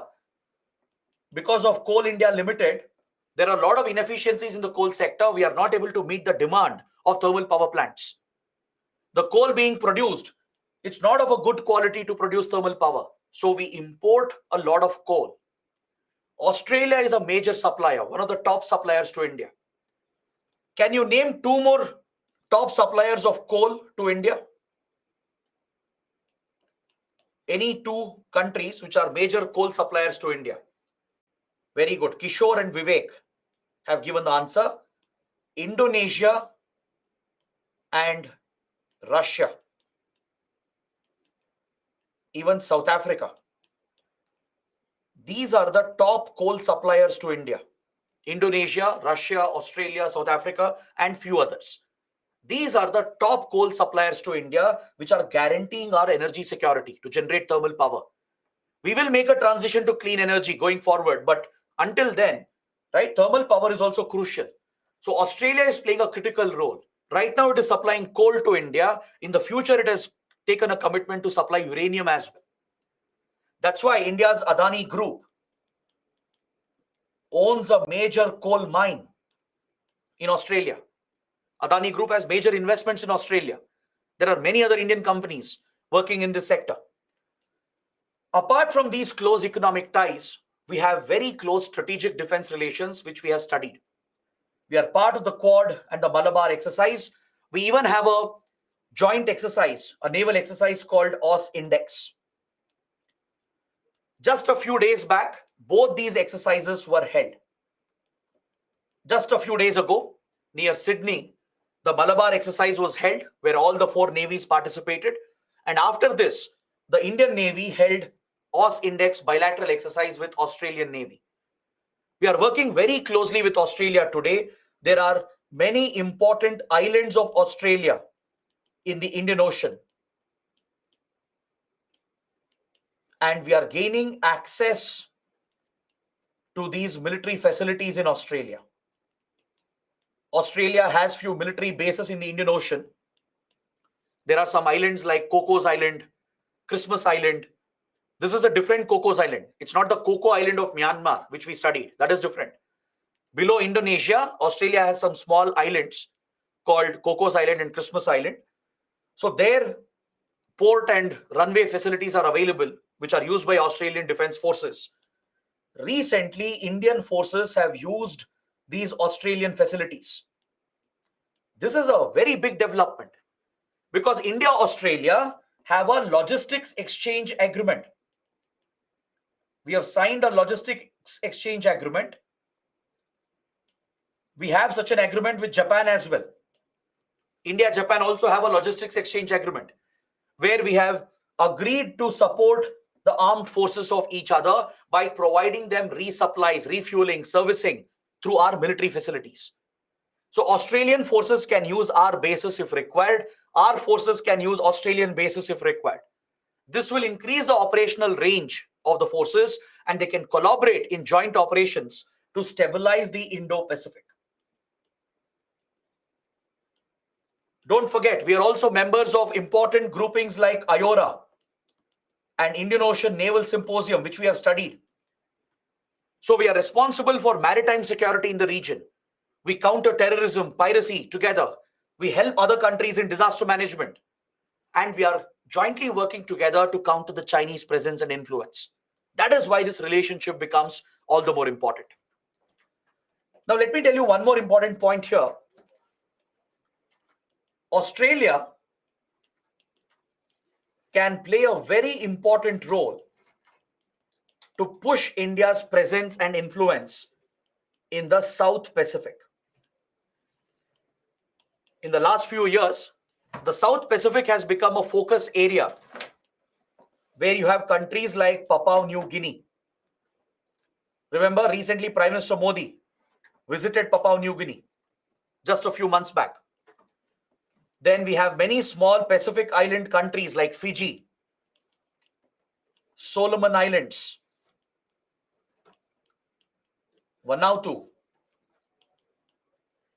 Palau, Marshall Islands, Kiribati, and many others.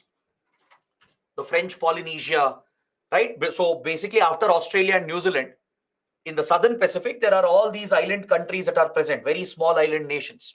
They're all strategically located. In this region, the traditional influence was that of Australia, along with US, New Zealand, and Japan. These were the traditional powers exercising strategic influence and military influence in the region. Now, recently, they are being challenged by China. As part of its Belt and Road Initiative, China has offered massive investments to all these countries. It has signed a security agreement with Solomon Islands, which could allow Chinese Navy to be deployed in the South Pacific. Is that clear? China has signed an agreement with Solomon Islands. It is in close negotiation with all the other Pacific countries as well, like Vanuatu, Marshall Islands, and others. It is seeking a close economic and strategic relationship. It is seeking close economic, strategic, and military ties.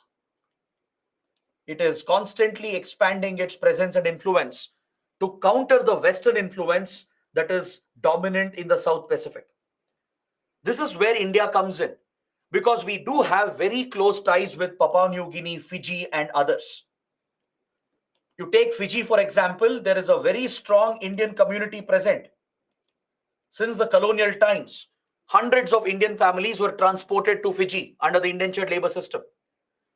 Even today, the Indian influence is very, very strong in the South Pacific, in countries like Fiji. So we are also working with these countries with the help of Australia and other Western countries to promote Indian influence, to counter the Chinese influence. Because these island nations in the South Pacific, they are resource rich. Their exclusive economic zones hold plenty of resources, from precious minerals to fisheries to hydrocarbons. Just like countries are rushing to exploit African resources, Central Asian resources, similarly, the big powers are rushing to South Pacific to exploit the resources here. So the Western countries have been traditionally dominant and influential because they always had a big military presence here. Australia was a dominant power. US has military bases here. Japan, New Zealand, they were all dominant. But now they are being threatened and countered by China. And this is where India can play a role, and we are already reaching out to these countries. India has a separate initiative with the Pacific Island nations, with the Pacific Island countries. We have a separate initiative. We work with the Pacific Islands Forum, and we do have close diplomatic relations, which we are strengthening over a period of time. That's why PM Modi visited Papua New Guinea recently. Several Indian prime ministers have visited Fiji as well. We have big investments in this region as well to counter the Chinese influence. So Australia is a key partner here to push Indian influence and Indian initiatives in the South Pacific. We can coordinate and work together because we have common interests, which is to counter China, which is to stabilize the Indo-Pacific. So it's in this regard, it's in this context that you should understand the importance of the trade agreement that India and Australia have signed. Last year, we signed a historic trade agreement. It was one of the first trade agreements we were signing after nearly 1 decade. Because remember, yesterday we discussed that we had a bad experience with the FTA with ASEAN. There were shortcomings in India-ASEAN FTA, which affected our domestic industry. So because of that bitter experience, we had taken a back foot, right? We had stepped back from negotiating FTAs. But last year, we have signed 2 major trade agreements. One is with Australia, one is with United Arab Emirates. This trade agreement with Australia is called the Economic Cooperation and Trade Agreement. It's not a full FTA. It's not a full-fledged free trade agreement. That is also under negotiation. but it's a limited trade agreement. It is a limited trade agreement covering a list of items, providing duty-free access to both the countries. A list of commodities have been selected where duty-free access is being given by both the sides to provide for the free movement of these goods. We are also negotiating a full-fledged free trade agreement. Even that is under consideration. A full-fledged free trade agreement is also under consideration. All right. But for the time being, we have set a goal. We want to increase our trade volume to around $50 billion in the next 5 years. This is a goal which India, Australia have set. Currently, it's around $26-27 billion, our combined exports. We want to double this. We want to increase this to $50 billion in the next 5 years. And this will create 1 million jobs. It will create 1 million job opportunities. Based on the success of this trade agreement, we might go ahead and sign a full-fledged free trade agreement. So we have taken lessons from the ASEAN FTA, all the mistakes, the issues we had there, right? We covered that yesterday. And we have addressed those issues in this trade agreement with Australia. Almost 85% of Australia's exports to India will have zero duty access.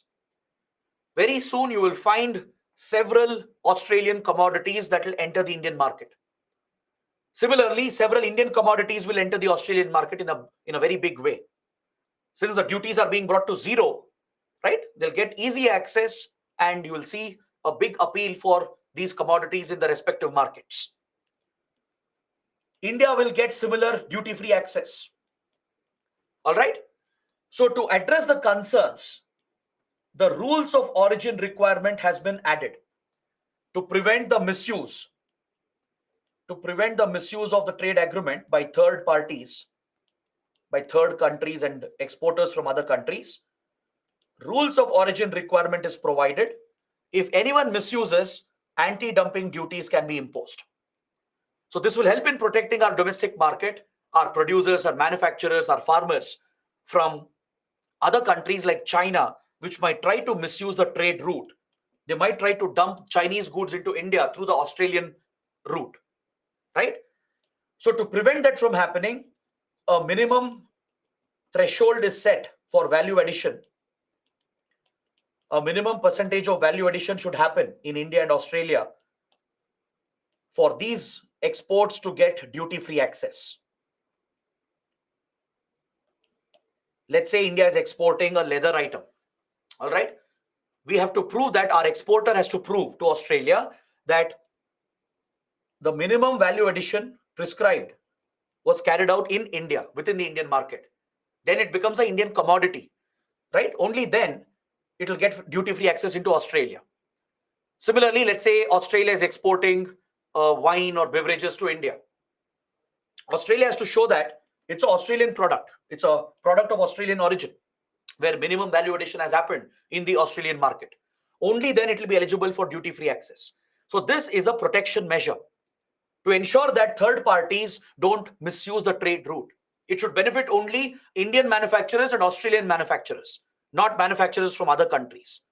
So rules of origin requirement has been added, and along with that, they have added a review mechanism and dispute settlement mechanism. After 15 years of implementation, both sides will review the agreement.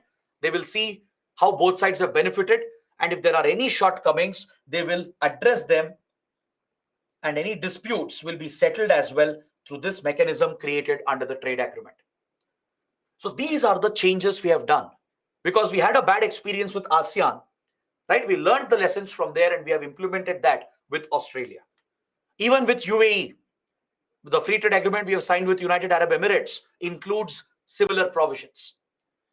So this agreement will benefit various sectors, especially Australia will benefit in the agriculture sector. Certain meat products, dairy products, they will benefit. But certain commodities are not allowed, like milk, for example.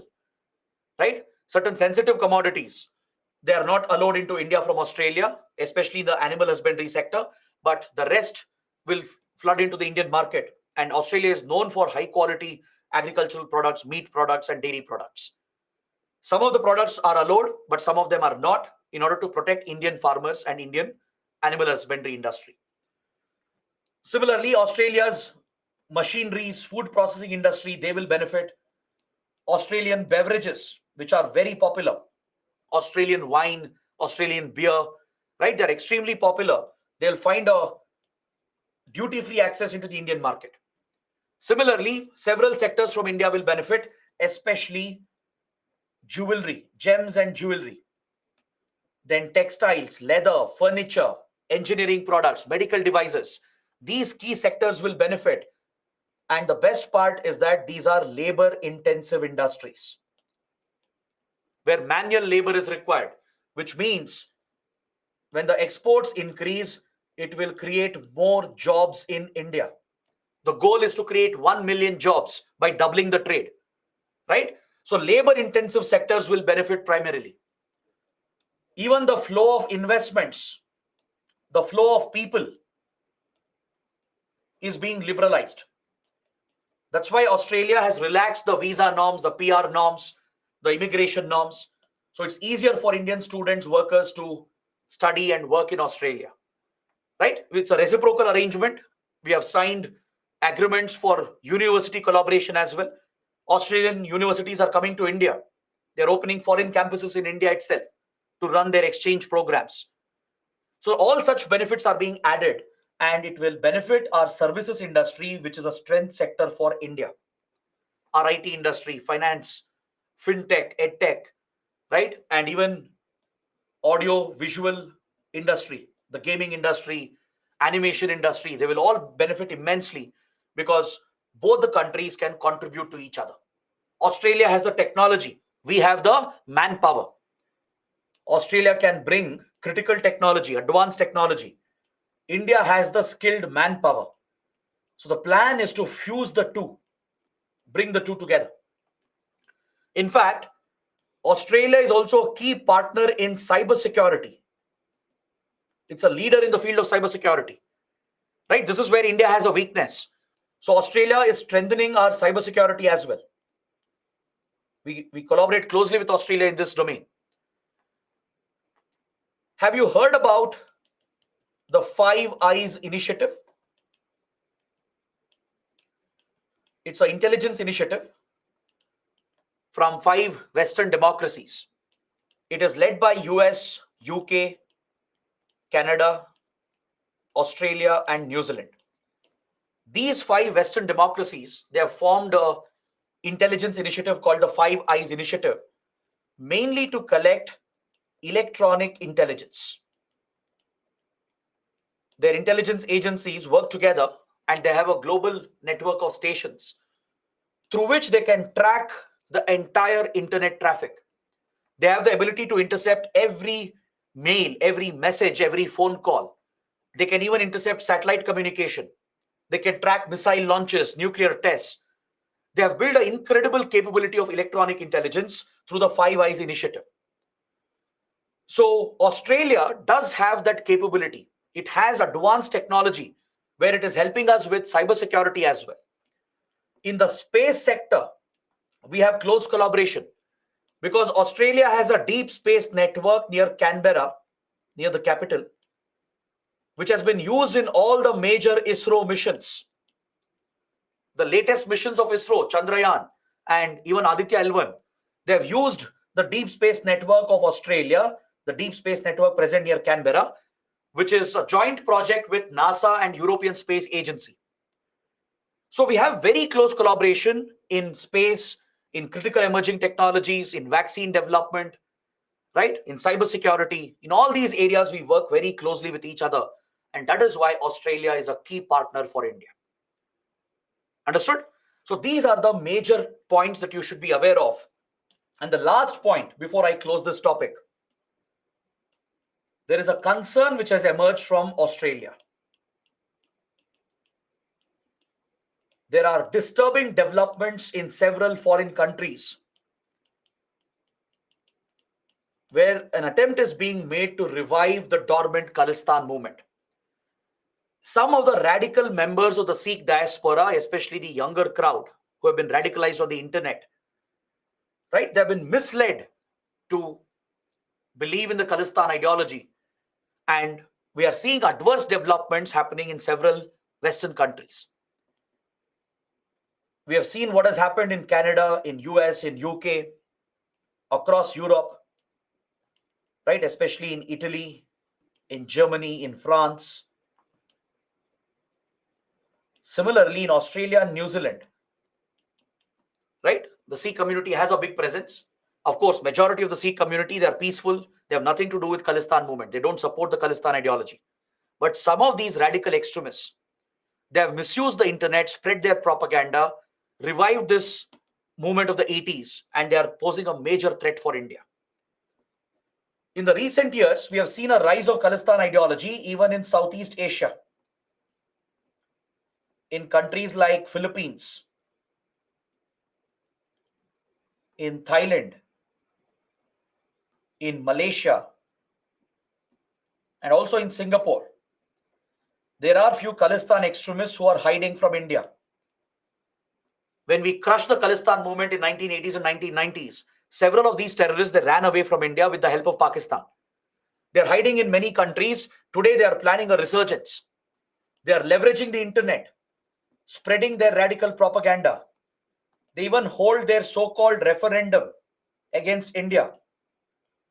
They're trying to instigate trouble in Punjab, planning terror attacks again, to instigate a separatist movement to break Punjab away from India. Now, these are not ordinary developments. These are very dangerous developments. India is keeping a close watch because we know how serious the threat was in 1980s. It took considerable effort from India to crush this movement. Now, we are seeing a resurgence of the movement among some radical diaspora members with support from Pakistan. And you can see the impact even in countries like Australia. The Indian High Commission and the Indian consulates in many of these countries have been targeted. Khalistan extremists have targeted them. Even temples, Hindu temples have been targeted. They're trying to give it a communal color to create unnecessary communal divisions between Hindus and Sikhs. Right? So this has become a major concern because in Melbourne, in Sydney, in Brisbane, across these major Australian cities, we are seeing increased Khalistani activity. In the last 2 years itself, there are many disturbing developments across Australia. Many pro-Khalistan rallies have been held. Hindu temples have been defaced. The Indian government has been targeted and our High Commission and consulates have been attacked. This has led to clashes between pro-India and pro-Khalistan groups. When these Khalistan groups conduct a rally, pro-India groups come out and oppose them, leading to clashes and riots in Australia. So this has become a major concern. So we are working very closely in the field of counter-terrorism and intelligence sharing to bring down the Khalistani outfits in Australia. Is that clear? Australia has promised complete support. It will never support such ideologies against India. It has given full support to India to bring down these extremists who are operating out of Australia.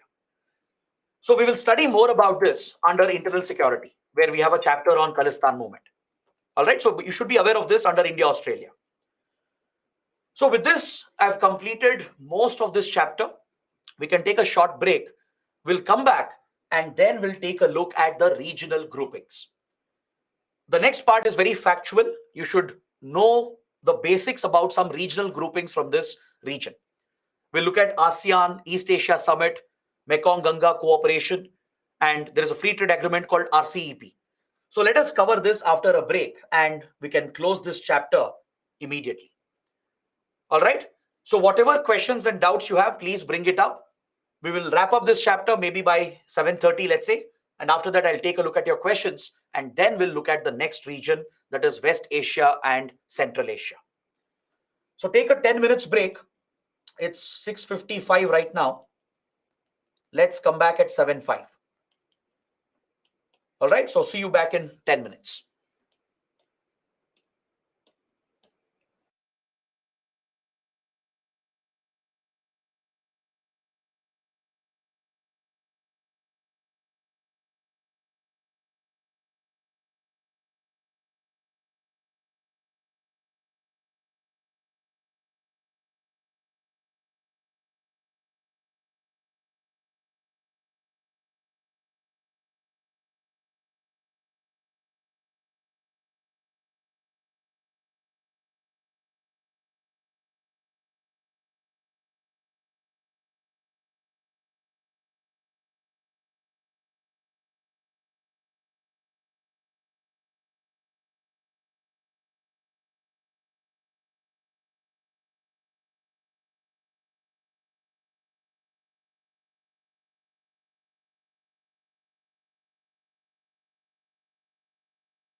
Hello, everyone. Welcome back to the session.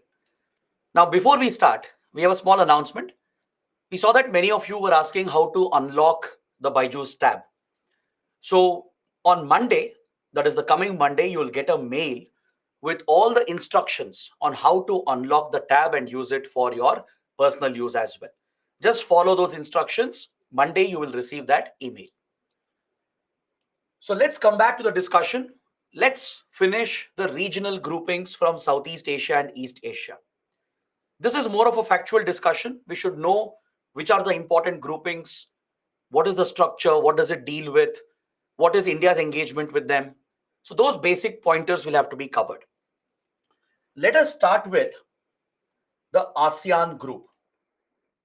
Let us take a look at ASEAN first, and then we will look at the other groupings.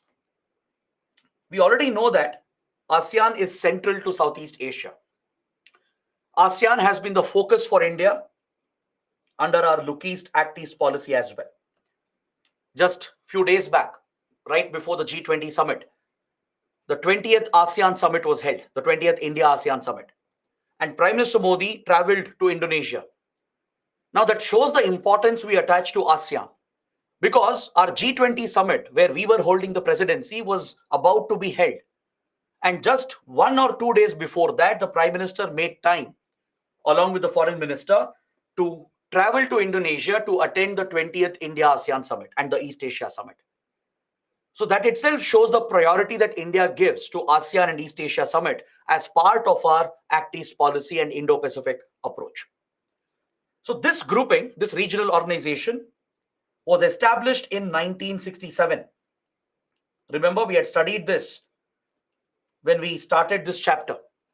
It was established in 1967 as a regional grouping amongst the 10 Southeast Asian countries.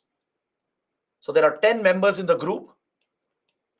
That is Myanmar, Laos, Cambodia, Vietnam, Thailand, Indonesia, Malaysia, Singapore, then Brunei and Philippines. Recently, a new member has been added. 11th member is being added, which is Timor-Leste. Very soon, Timor-Leste will join the group and it will become a 11-member organization. So just like European Union, ASEAN is also an economic grouping, it's a political grouping, and it's a security grouping as well. It has created a common market, promoting free movement of goods, free movement of services, investments, and people. That is how Southeast Asia became a formidable economy. All the Southeast Asian countries, they pooled their resources together, worked together through common policies to make ASEAN a formidable economic power. Is that clear? They coordinate their political policies as well. They deal with all the crisis situations in the region, including the ongoing crisis in Myanmar. The current political crisis in Myanmar is being dealt with by ASEAN, and ASEAN had proposed a solution. But unfortunately, the solution has not worked. It has failed as of now. Since Myanmar is a key member, right? ASEAN as a group cannot allow a member country where dictatorship flourishes, human rights violations are being carried out. So ASEAN had proposed a 5-step solution, which was supported by India. India supported the ASEAN solution, but Myanmar's military leaders have shown no interest to follow the solution, and it has largely failed. But despite that, ASEAN is a very prominent grouping, and these countries even have close security relations. They mainly focus on maritime security. They try to stabilize the Indo-Pacific, right? They focus on counter-terrorism. They focus on tackling organized crime as well, because organized crime is very rampant in Southeast Asia. There is a region called the Golden Triangle that includes Myanmar, Laos, and Thailand. Just like you have Golden Crescent to the west of India, which covers Afghanistan, Pakistan, and Iran. Similarly, there is Golden Triangle to the east of India, which covers Myanmar, Laos, and Thailand. It's another hub of drug production and all criminal activities, including arms smuggling. In this region, money laundering is rampant, terror financing is also rampant. So, dealing with these security threats is a focus for ASEAN and all the countries working with ASEAN. With regard to South China Sea dispute, many of these countries have a territorial maritime dispute with China. They're trying to work out a code of conduct to prevent escalation of tensions in the South China Sea.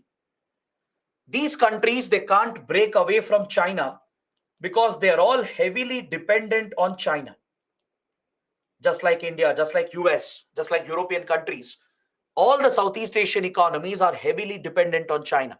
China has a lot of influence over them, right? It has gained a lot of economic advantage over them, which China can use for geopolitical advantages. So Southeast Asian countries are scared. They are worried that they can't take on China. If they try to take on China, China will target them. It will retaliate. It can punish them economically. So they're trying to work out a settlement and bring a code of conduct where all countries can behave according to international rules. So this remains a standing issue, and ASEAN countries, they cooperate in all these important issues of Southeast Asia. So India has very good relations with this grouping. And when we started our Look East policy, immediately we started a sectoral dialogue with ASEAN in 1992. This is what marked the start of our Look East policy. When Prime Minister Narasimha Rao announced the Look East policy of India, within a year we established a sectoral dialogue with ASEAN in the year 1992. This sectoral dialogue focused mainly on economic relations and building close political cultural ties, which was in line with the vision of Look East policy.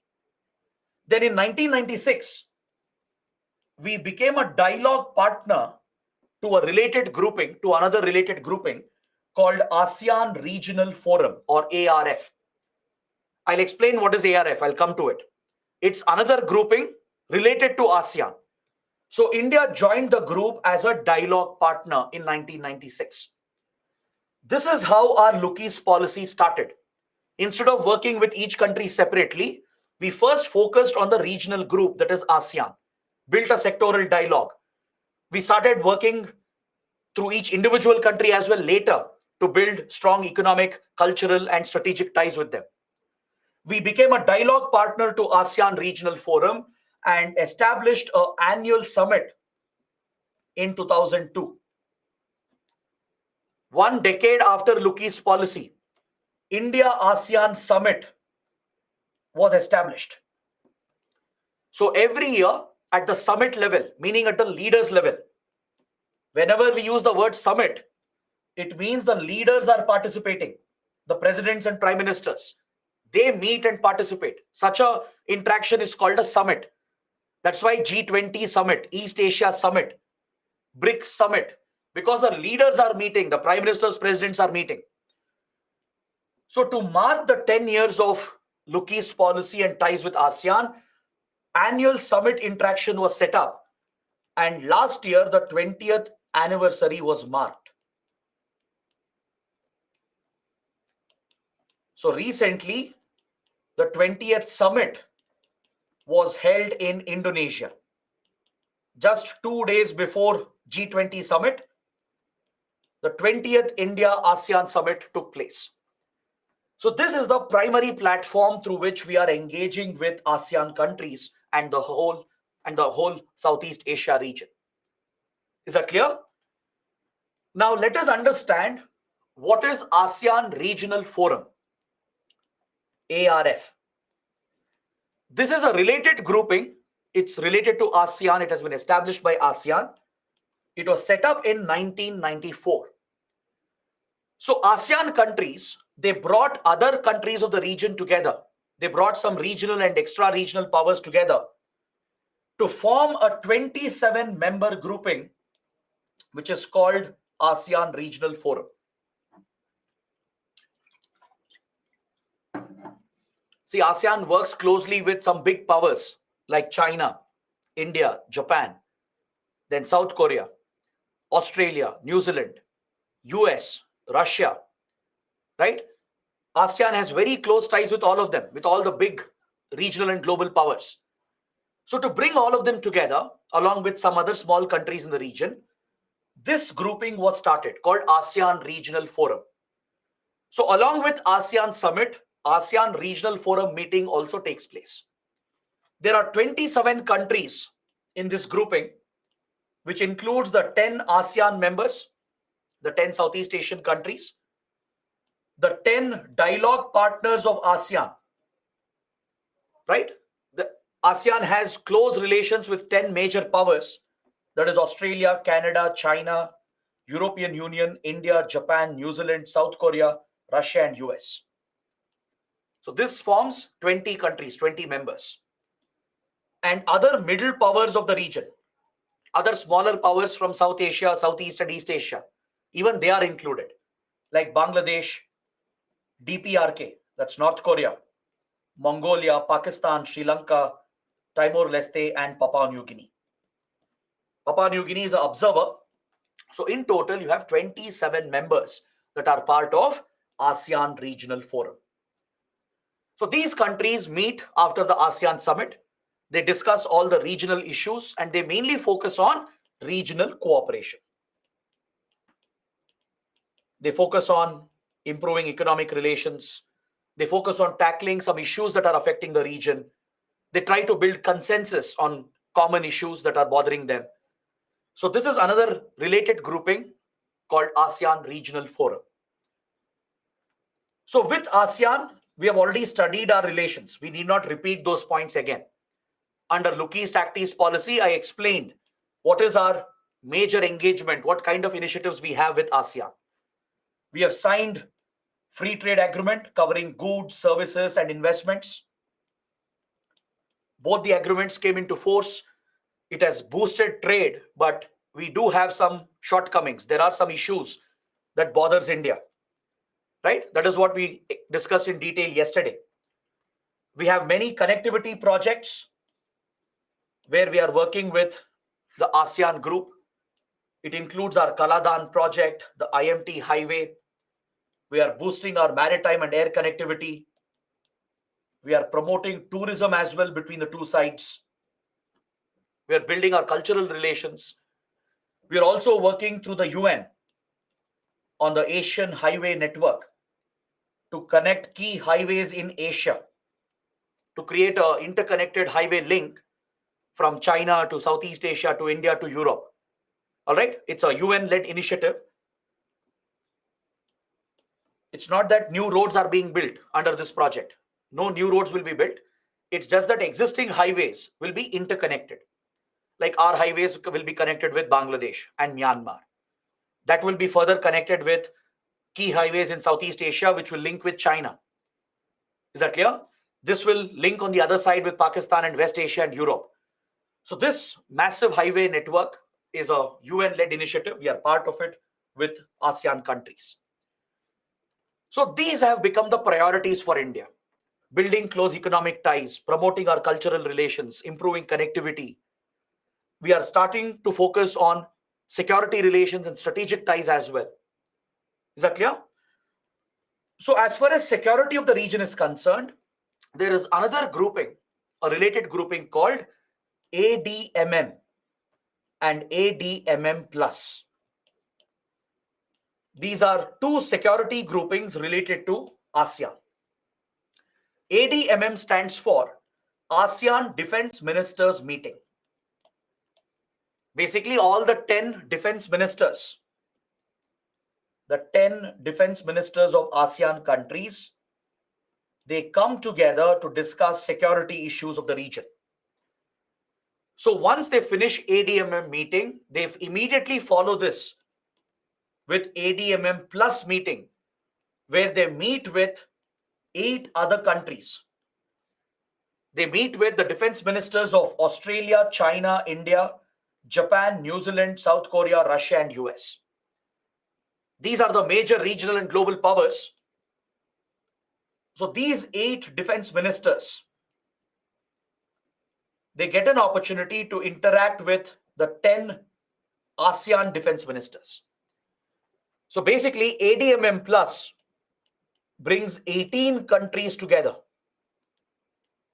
18 defense ministers come together to discuss all the major security issues of the region.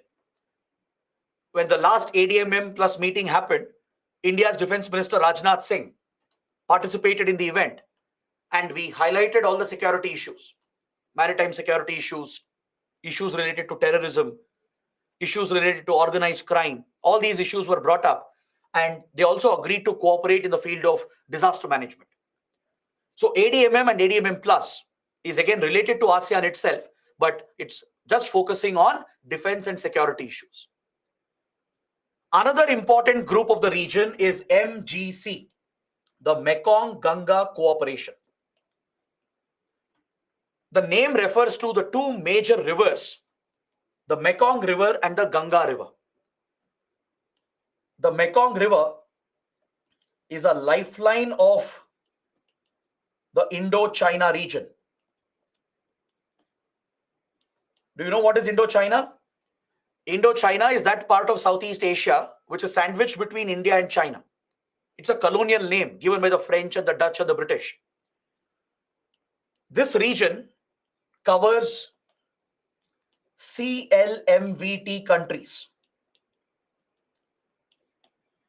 The CLMVT countries, that is Cambodia, Laos PDR, Myanmar, Vietnam, Thailand, CLMVT. These countries, this particular region in Southeast Asia is also called Indo-China. It's also called the Mekong region, the Mekong Delta, because Mekong River is the lifeline of these CLMVT countries. It originates in China, this river, the Mekong River. It originates in China and flows into CLMVT countries. Just like Ganga River is a lifeline for India, Mekong River is a lifeline for CLMVT countries. So this is a sub-regional grouping where India is collaborating with CLMVT countries. To pay special attention to this Mekong region, we have another grouping called MGC. All right? It focuses on tourism, culture, education, transport, and communications. That's the priority. Remember these focus areas. It is through this initiative we have helped Cambodia in restoring several important temples, several important Hindu and Buddhist temples that are connected with Indian history. They have been restored by the Archaeological Survey of India. This includes even the Angkor Wat temple complex and other important Buddhist Hindu temples that are present in Cambodia and in the region around it. So India has funded the initiative to restore these monuments through the Archaeological Survey of India.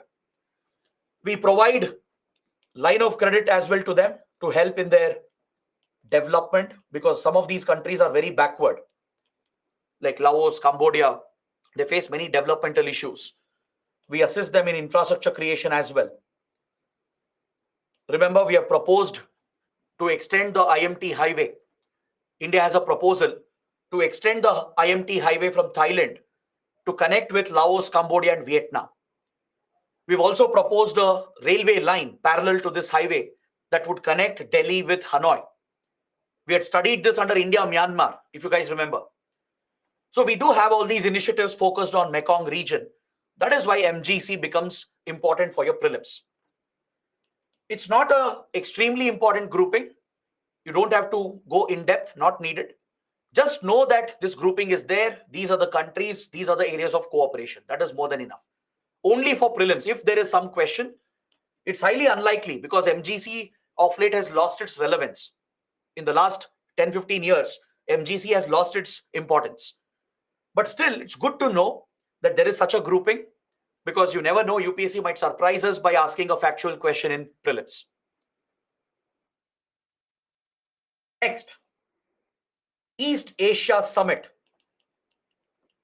The East Asia Summit is one of the most important groupings in the world. It is focused on the larger Indo-Pacific and Asia-Pacific region. It brings 18 major countries of the region together. The members are exactly the same as that of ADMM Plus. Whatever countries are there in ADMM Plus, the same countries are present here.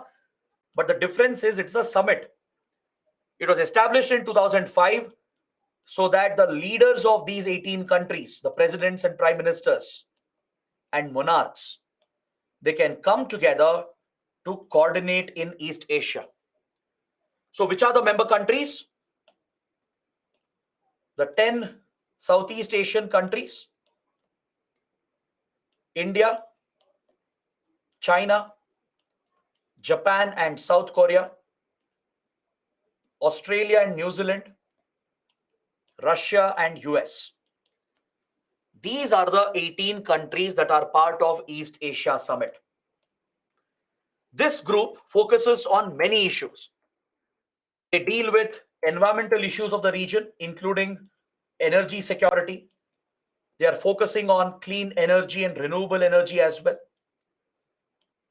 They are focusing on climate change, because climate change affects the East Asia region and the Indo-Pacific, right? This is a region which is hit by multiple disasters, from cyclones and typhoons to massive earthquakes, volcanoes, landslides and floods and tsunamis. The region is affected by multiple disasters. So this group focuses on environmental issues, disaster management. They have HADR cooperation between them to provide humanitarian assistance and disaster relief. There is energy cooperation to switch towards cleaner renewable energy. They have connections in the field of education and finance as well. Remember, I told you about revival of Nalanda University, which is an important Buddhist diplomacy initiative of India. This project is being funded by East Asia Summit and countries like China, Japan, South Korea, and others, along with India. The revival of Nalanda University is taking place under East Asia Summit. So some of the member countries where Buddhism is still popular, which have connections with our Nalanda University, they are sponsoring this initiative to revive Nalanda University in India. We work together, our central banks, they cooperate and work together to deal with any economic issues, be it inflation, disruption of supply chains, cryptocurrencies. All these issues are discussed under East Asia Summit. All right. There is also a platform to deal with pandemics and epidemics, because the region has seen many outbreaks like SARS, COVID-19, and many others. So there is a separate platform to deal with pandemics, and it also focuses on connectivity. Of late, strategic and security issues also have been added under East Asia Summit. Subjects like counterterrorism, maritime security, and tackling organized crime. All these issues also have been brought under East Asia Summit. Because see, across Southeast Asia, there are few terror outfits that are operating. I don't know if you know this. Al-Qaeda and Islamic State, they have a lot of influence in Indonesia and also in Malaysia. In the past, Al-Qaeda has even carried out some major attacks, including a major bomb blast in Bali. In Bali, a popular tourist destination, Al-Qaeda had carried out a major attack many years ago. Part of the 9/11 attacks was planned in Southeast Asian countries where Al-Qaeda had a lot of presence. There are other terror groups operating in Philippines. There are insurgent groups in Myanmar, in Thailand. They all pose a threat to security in the region. You have religious fundamentalist organizations, left-wing extremist outfits waging insurgent wars. Then you have Golden Triangle, which is a hub of organized crime like drugs and arms trafficking. It has become a hub of cybercrime and financial crimes as well, right? So to tackle with all the security situations, East Asia Summit pays attention to these security problems of the Southeast Asia and the Indo-Pacific region. So India works very closely with East Asia Summit, and every year after ASEAN Summit takes place, East Asia Summit is also held immediately. India will have a separate interaction. We participate in East Asia Summit. We also hold a separate summit with ASEAN. So a few days back, when PM Modi visited Indonesia, he was attending the 20th India ASEAN Summit and took part in the East Asia Summit. During this latest visit as well, we have signed some new agreements. I can give you a basic idea as to what new initiatives have been announced. We have signed an agreement on maritime domain awareness. It's a security initiative to improve intelligence gathering, to improve surveillance in maritime areas. For this purpose, a maritime domain awareness agreement has been signed. They have signed a new agreement to boost tourism and connectivity.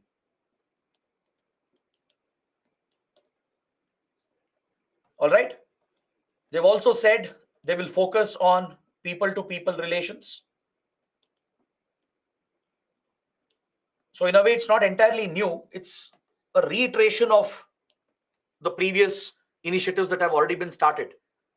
So as part of our Act East policy and our approach to Indo-Pacific, we do work closely with these summits and we keep attending these events. We hold regular dialogues with them. We sign these important agreements and take up some important initiatives, right, which protects our interest and influence across the region.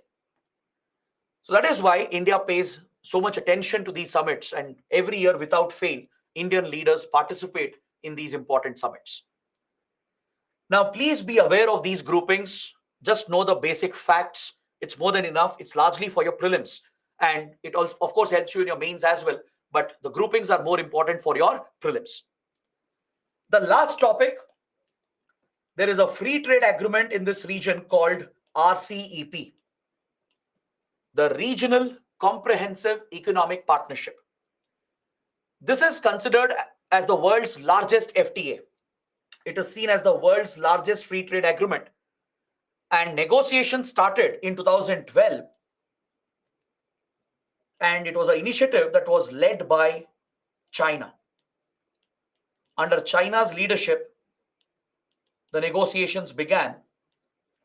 And the proposal was to include 16 major economies of the region. Even India was part of the negotiations when it started. So from 2012 to 2018, multiple rounds of negotiations were held between these 16 countries. So the 10 ASEAN countries were part of it. And the FTA partners of ASEAN. ASEAN has signed FTA with 6 countries in the region. So they were included: Australia, China, Japan, New Zealand, South Korea, and India. These are the 16 major economies of this part of the region, this part of the Indo-Pacific. So India was very eager to participate in this free trade agreement. We took part in all the negotiations for 6 years. But finally, when the agreement was being finalized, India had some issues and concerns. Because of these concerns, India backed out. India quit RCEP negotiations at the last minute. All right, we'll see the reasons why we quit RCEP. It's very similar to what we discussed under ASEAN FTA. All right, because of some concerns we had, the Modi government decided to quit RCEP.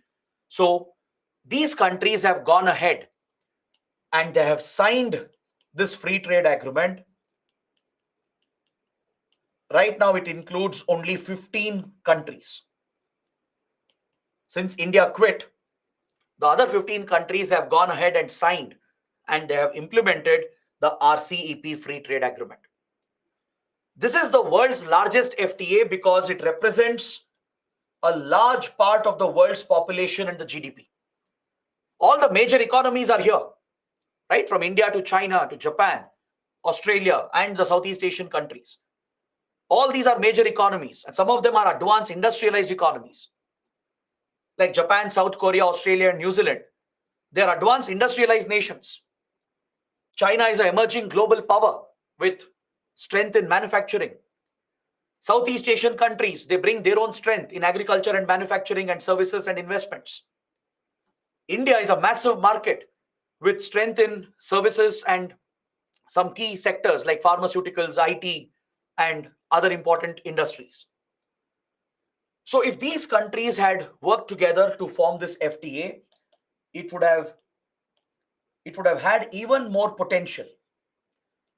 But because India's concerns were not addressed, since India had some fears about the other economies, and we had a bitter experience with the ASEAN FTA, we decided to quit these negotiations because the other countries were not agreeing to address India's concerns.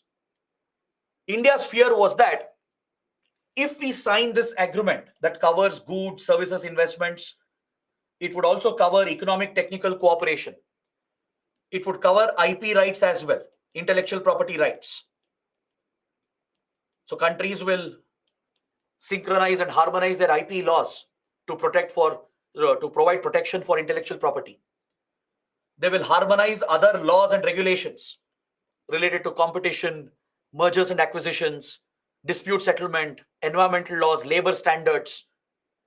All these laws and regulations and policies that have an impact on economic growth, they will be harmonized amongst the RCEP countries. So basically, the focus is to reduce barriers to trade. Just like any FTA, even this was focused on reducing barriers to trade, to reduce tariffs,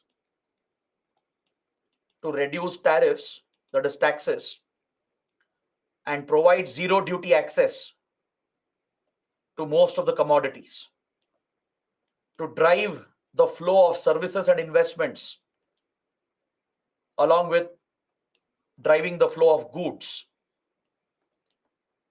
It also dealt with policy issues.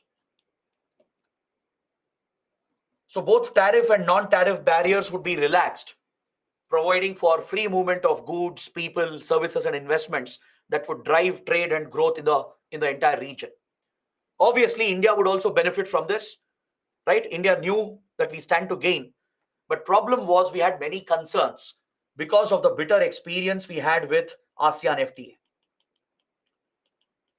Because of the bad experience with ASEAN FTA, India was worried about such trade agreements with major economies. See, problem is our own economy was suffering from a slowdown following demonetization and other economic disruptions. Our trade deficit with these other countries has remained consistently high. Remember, we studied India-China trade deficit. We studied India-ASEAN FTA, how ASEAN countries have benefited more. So we have a high trade deficit with most of them, with Japan, with Australia. So our fear was, how will we compete with them? How will our farmers compete with Australian farmers? How will our MSME sector compete with China's industries? How will our technology industry compete with advanced industries of Japan and South Korea? Right? These were genuine concerns, domestic concerns. There was a lot of pressure from these industries as well. The industry associations representing our MSME sector and all the large and big industries and even farmer organizations, they all put a lot of pressure on the Modi government that based on our experience with ASEAN, if we sign the FTA, we are going to get hurt. Essentially, cheap imports will flood. They will flood the Indian market. Our producers will not be able to compete, and the trade deficit will increase even further. And you already know how China misuses the trade deficit. It can use this for geopolitical advantages. It can crush our domestic producers and manufacturers. So because of all these fears we had, we refused to be a part of it and we quit RCEP. Even with regard to IP laws, developed countries, developing countries always have a difference.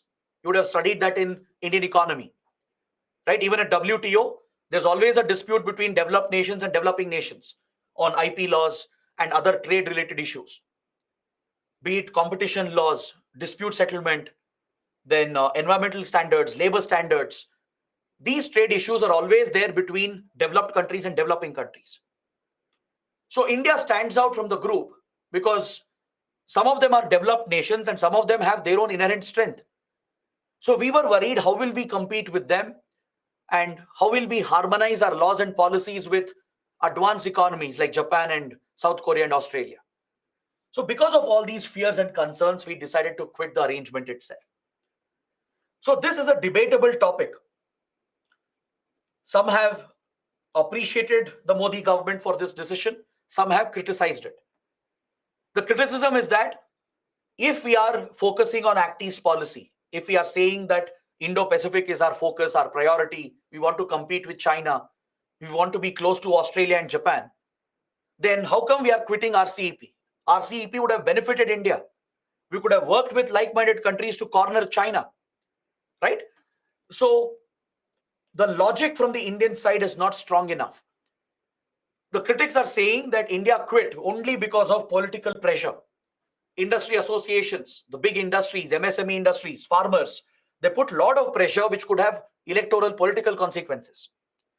So critics are saying that Modi government came under political pressure, domestic political pressure, and that's why it quit. So they say that it defeats our purpose in Act East policy and Indo-Pacific strategy. But supporters are saying that it was a right decision because we have a weakness in our economy. Right now, we are not in a state to compete with China, to compete with advanced markets and economies. So if we open our gates for free trade, cheap imports will come in. It will hurt our farmers and industries. So to protect our industries, our producers, they are saying it's the right decision. They're supporting the policy of the government. So it's a debatable issue. You should know both sides of the argument. But today, RCEP is functioning and India is always welcome to join back. The other countries have said they cannot leave India behind. India is a huge market. They know the opportunities they get from India. They have said if India is ready in the future, they're open for negotiations and India is ready to consider. They are ready to consider India back in this FTA. But as of now, India has not shown any interest and we have quit this arrangement altogether. All right. So that is why RCEP becomes very important for the exam. Based on our experience with ASEAN, right, where we didn't have rules of origin requirement, we didn't have relaxed visa policy for our students and workers. In our strength areas, access was not being given, like IT, services, hospitality, legal and financial services. This is where we have a strength, right? This is where China and ASEAN countries have not given us access. The same issue exists even here at RCEP. So our exports may not increase as expected, but imports might increase. Cheap imports might flood our market. That is the primary reason why India has quit. So if you know this analysis, it's enough about RCEP.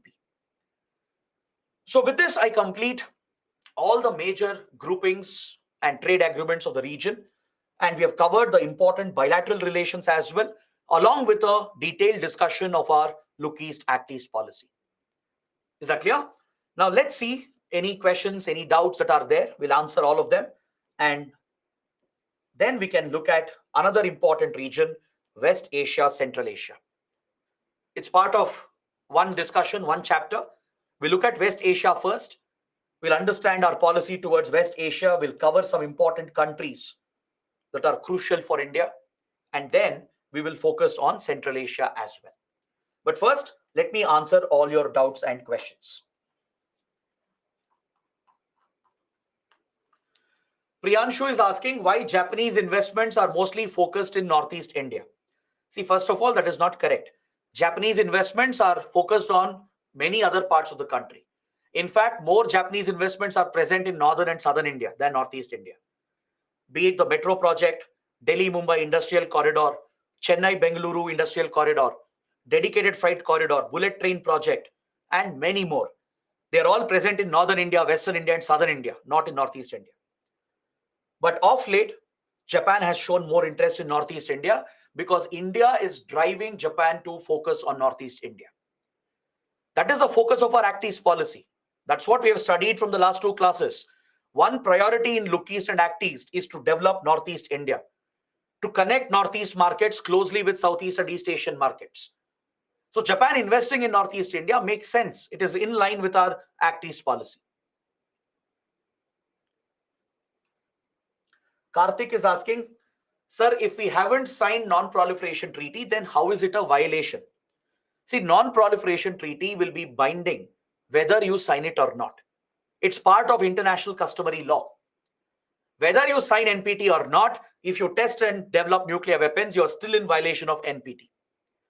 That's why when we didn't sign NPT and when we started developing nuclear weapons from 1970s, many countries, including US, they put pressure on India. They tried targeting our program. They even tried to derail our program.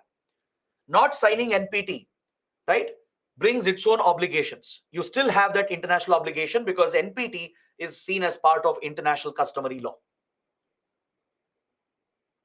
Sridevi had a similar question. Ambesh is asking, what was the threat that China felt due to multilateral Malabar exercise? See, obviously, China, when it sees India, Japan, US, Australia conducting a military exercise, it sees them as a military club, as a military alliance. China sees them colluding together to contain China, to restrict China's growth and influence. That is why China has an issue with Malabar exercise.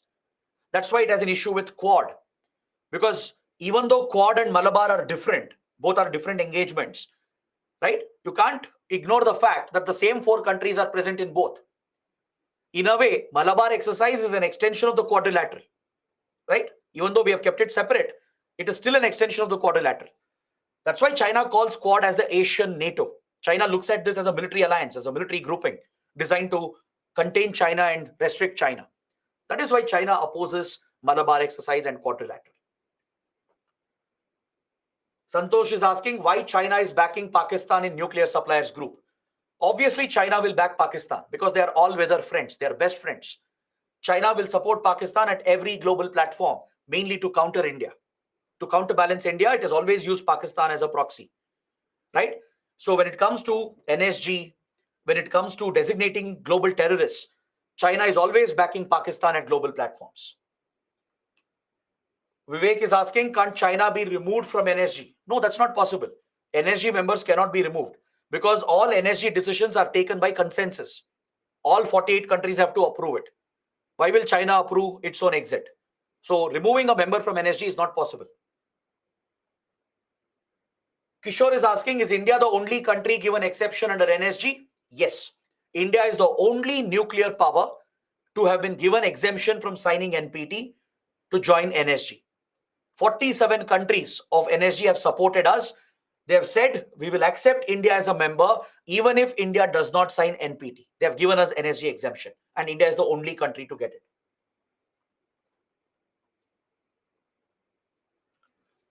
Abhijit is asking, what's the highest level of strategic cooperation attainable between countries? Sky is the limit. When two countries have strategic ties between them, right, they can take the relation to any level. Depends on how they cooperate, what initiatives they take up. You can't say that there is an exact limit or an exact criteria to define a strategic partnership. Priyanshu is asking, currently India can't import uranium from Australia. No, we can't. Unless and until UN approves it, we can't because we are not a NSG member. Without NSG membership, if we try to import nuclear materials, that would be a violation of international law. However, we can still import because Russia has given us nuclear technology. Now take Kundankulam power plant in Tamil Nadu. Russia is building it. Russia is giving the reactor, the nuclear material. Because Russia has got special permission. Right? India, Russia have proven to the world that it's a civilian project only for electricity generation. So an exemption has been given by NSG and UN to allow Russian nuclear exports to India. So this has to be done on a case-to-case basis as India is not a member of NSG. So we can't procure uranium directly from Australia. Vivek is asking, what are rules-based system? Please explain. It's very simple. Rules-based system is about following the rules. Now, in a classroom, there are certain rules. You can't make noise. You can't disturb the class, right? There are basic codes of conduct for both teacher and the students, right? Only when we follow those rules will the classroom environment be stable and it will be a learning environment. If either of us start breaking the rules, the classroom environment will break down. The same happens in international politics, geopolitics. There are international rules governing relations, governing different aspects of cooperation. If countries like China don't respect international rules and if they violate international law deliberately, that is the breakdown of rules-based order. Dhanraj is asking about AUKUS. Okay, let me discuss what is AUKUS.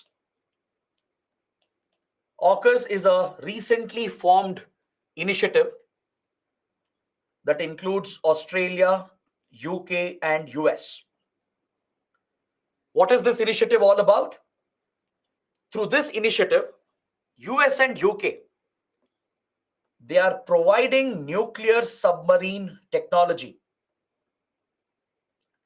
to Australia.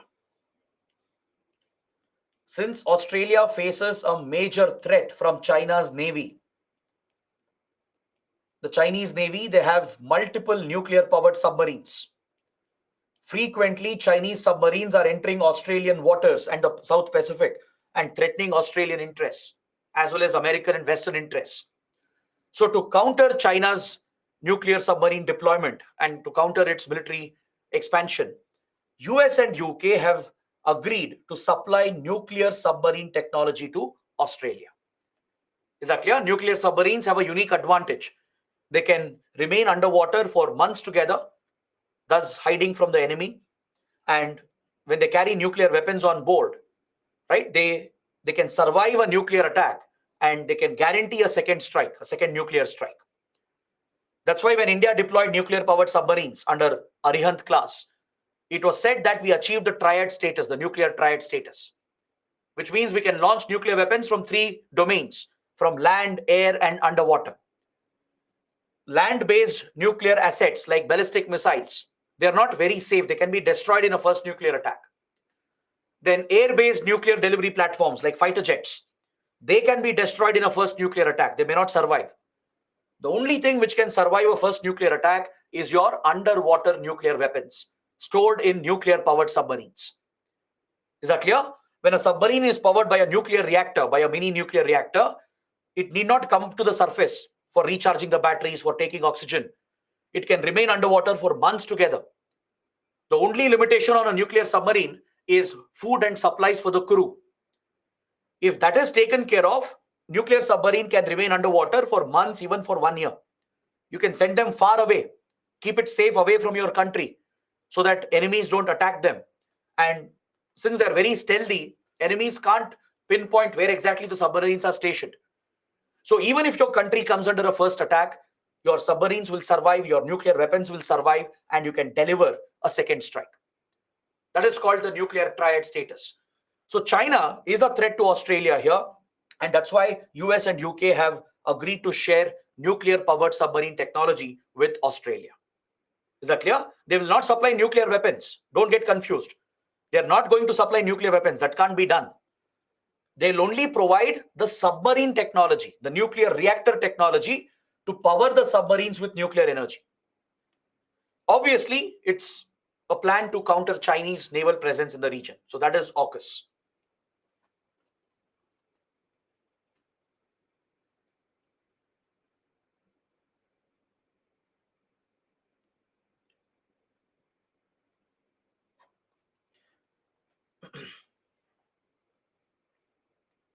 Vaishna is asking why we have not pushed ASEAN to join G20 like we did with African Union.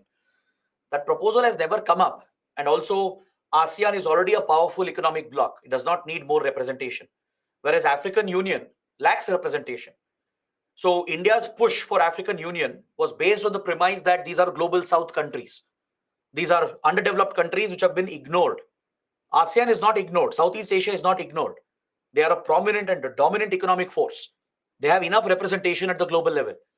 So when India proposed the idea of including African Union, we got support from everyone because African Union represents the most underdeveloped, backward countries in the world. We are giving a voice to them by bringing them into G20. So it doesn't make sense to push ASEAN into G20. Why Australia is not the biggest producer of uranium? That you should ask Australia.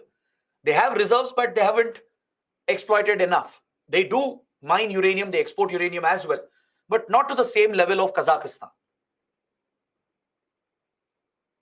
All right. So guys, these were the questions. Now let's begin with the next chapter. Let's look at the last region, West Asia and Central Asia. Let's see why West Asia is important for India. Why is this region crucial for us? This region located to the west of India, right? It's one of the most strategically important regions in the world. It's also called the Middle East. The Western countries call it Middle East because for them it's the Middle East. For us, it is West Asia. Both the terms refer to the same region that you're seeing here in the map. It includes countries such as Saudi Arabia, one of the prominent leaders of the region. It's a Sunni country, a Sunni power. Then United Arab Emirates, another major Sunni power. Then you have Kuwait, Iraq, Oman, Yemen, right? All these major countries. You have Iran, another regional power, which is a Shia power. It's a Shia country. Syria, again a Shia country, a Shia power. Then you have Jordan, Israel, Lebanon, a part of Egypt. Does anyone know what is this part of Egypt called? There is a small part of Egypt that connects Africa with West Asia. African continent and the country of Egypt, they are directly connected to West Asia by a small region. What is it called? Very good. It's called the Sinai Desert or the Sinai Peninsula. This triangular region that you see here. This is where the Suez Canal is located, the strategic Suez Canal. Across the Suez Canal, you have your Sinai Desert that connects with West Asia. All right. It's bound by important water bodies like Red Sea, Arabian Sea, the Gulf of Aden, Gulf of Oman, Persian Gulf. It includes countries like Turkey, even Azerbaijan, Armenia, Georgia are seen as part of West Asia sometimes. Even though they're actually part of Eurasia, right? Georgia, Armenia, Azerbaijan are actually Eurasian countries. But some experts, they see even these countries as part of West Asia. So here you have the Black Sea, the Aegean Sea, and the Mediterranean. Please be aware of the geography. Please be aware of all these water bodies and important choke points present here. You have Hormuz Strait, which we have studied. You have the Bab el-Mandeb Strait. Right? You have to be familiar with such locations because IR is all about geography and history. If you're good with geography and history of a place, automatically you have a better understanding of international relations. Is that clear? So relations with this region is extremely crucial for India for certain reasons. Now, I suggest please write down the next few points that I'm going to highlight and discuss. I'm going to talk about why West Asia is significant for India. Why is this region so important? It's one of the most important regions in our foreign policy. We pay a lot of attention to this region, and there are a few reasons why. So there can be a mains question on these lines. UPSC might ask you to explain the geopolitical significance of West Asia for India's foreign policy. Or it might ask you to examine India's national interests in West Asia. Right? The question can come in different forms, but it will deal with the same topic. So I'll list out some reasons. I'll explain that. Please make a note. It's very, very important. This is the foundation for this chapter. If you understand these few points, trust me, the chapter is complete. Next, when I take up Saudi Arabia, UAE, Israel, Iran, the same discussion will come up. Those chapters, those topics will become very easy if you understand this discussion right now for the next 20 minutes. Now, let's make it a little interactive. Can you guys tell me the most important reason why West Asia is important to us? I'm asking you the most important. What is the most important interest we have here? Very good. Oil supplies. Very, very good. The West Asian countries that I showed you, most of them, Saudi Arabia, UAE, Qatar, Bahrain, then Kuwait, Iraq, Oman, Iran, all these countries are blessed with hydrocarbon reserves, oil and gas reserves. Most of our energy supplies comes from West Asia. Is that clear? As you know, unfortunately, India doesn't have enough hydrocarbon reserves. We don't have enough oil and gas reserves. We do have some, but it's not enough to meet our requirement. So 85% of our crude oil requirement is met via imports. Most of the oil we need, natural gas we need, is imported, almost 85% of it. If we have a critical dependency as far as our energy security is concerned, out of these imports, 60% of it, 60% of our oil gas imports comes from West Asian countries. I think this statement alone is enough to help you understand the importance of West Asia. West Asia is the backbone of the Indian economy. I'm not exaggerating. Without help from West Asia, our economy will collapse. It will come to a standstill, which means it is critical for our national security as well. Obviously, your economic security is linked with your national security. So as long as our energy supplies are stable, our economy will thrive. And for Indian economy to thrive, West Asian oil supplies are critical. Understood? Now let me tell you the top suppliers to India. You should have some basic idea as to which country is the biggest supplier of oil and gas to India. I'll focus mainly on oil supplies. Does anyone know which country is at the top position usually? See, these numbers change. You don't have to by heart the exact order. It will change every year. But usually there is one country which is at the top. Do you know which country? Saudi Arabia, Iran, Russia, Kuwait. Iraq is the correct answer. In most of the years, Iraq is the top supplier of crude oil. I'm talking only about crude oil. The other top suppliers are Russia. Russia was usually third or fourth until 2021. But because of the Ukraine war and the Western sanctions, Russia started supplying discounted oil to India, which we started purchasing. We have become the biggest purchasers of Russian oil in the last 1.5 years because we are taking benefit of the Ukraine war. We are bypassing Western sanctions, supporting our strategic partner Russia. So as a result, Russia has become a top supplier today. Previously, it was at third or fourth position. It has jumped to second position in the last 1.5 years. Then you have Saudi Arabia. Saudi Arabia is usually second or third. Sometimes it comes to top one as well. It comes to the first position as well. Usually these are the top three. Again, don't by heart this in this order. It might change. It's not the same all the time. Remember that Russia has come to the second spot. Iraq is usually at the top first position. Saudi Arabia is now behind Russia.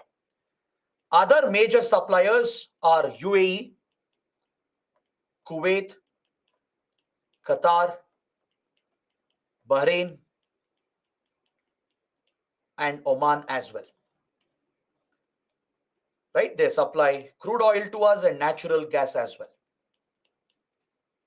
At one point, Iran was a top supplier. Few years back, around 13 years ago, before 2010, actually Iran was the second biggest oil supplier to India for a few years. But today we have cut off oil imports from Iran. due to certain reasons, India was forced to stop oil imports and gas imports from Iran. We'll discuss that under India-Iran relations. Otherwise, Iran was also a top supplier.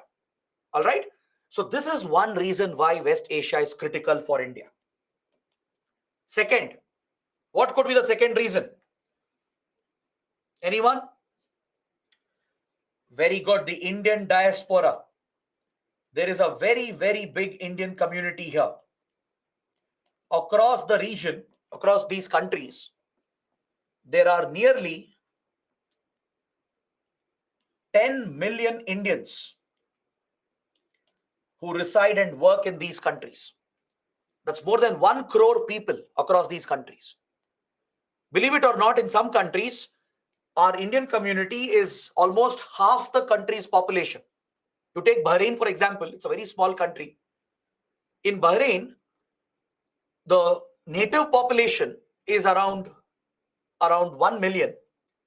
There are 5 to 6 lakh Indian workers.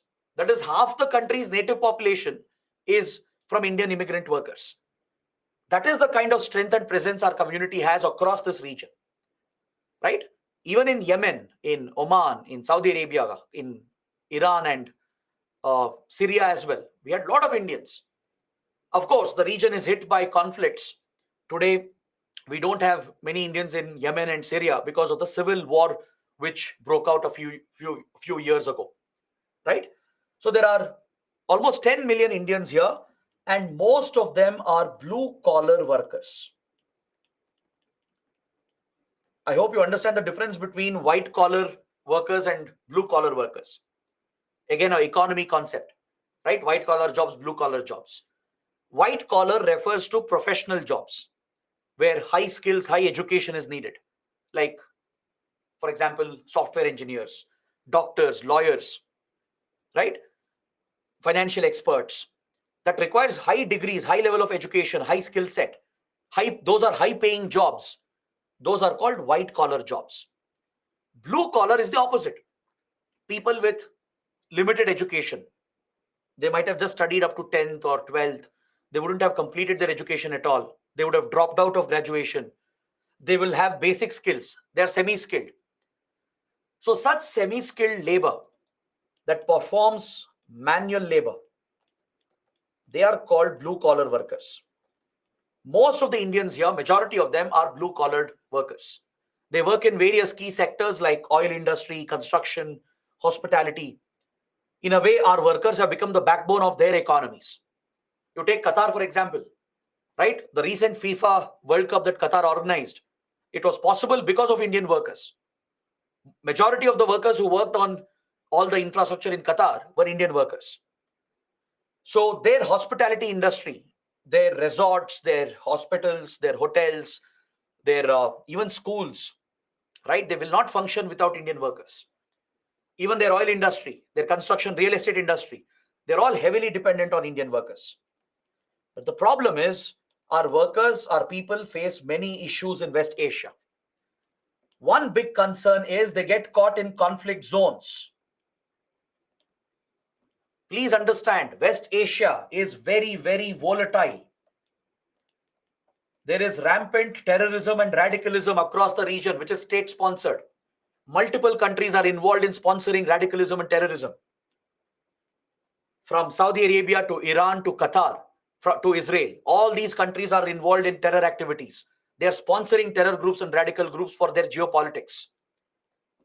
There are civil wars going on in Yemen, in Syria, right? For many years, civil wars are going on. There are chances of conflicts breaking out between the regional powers.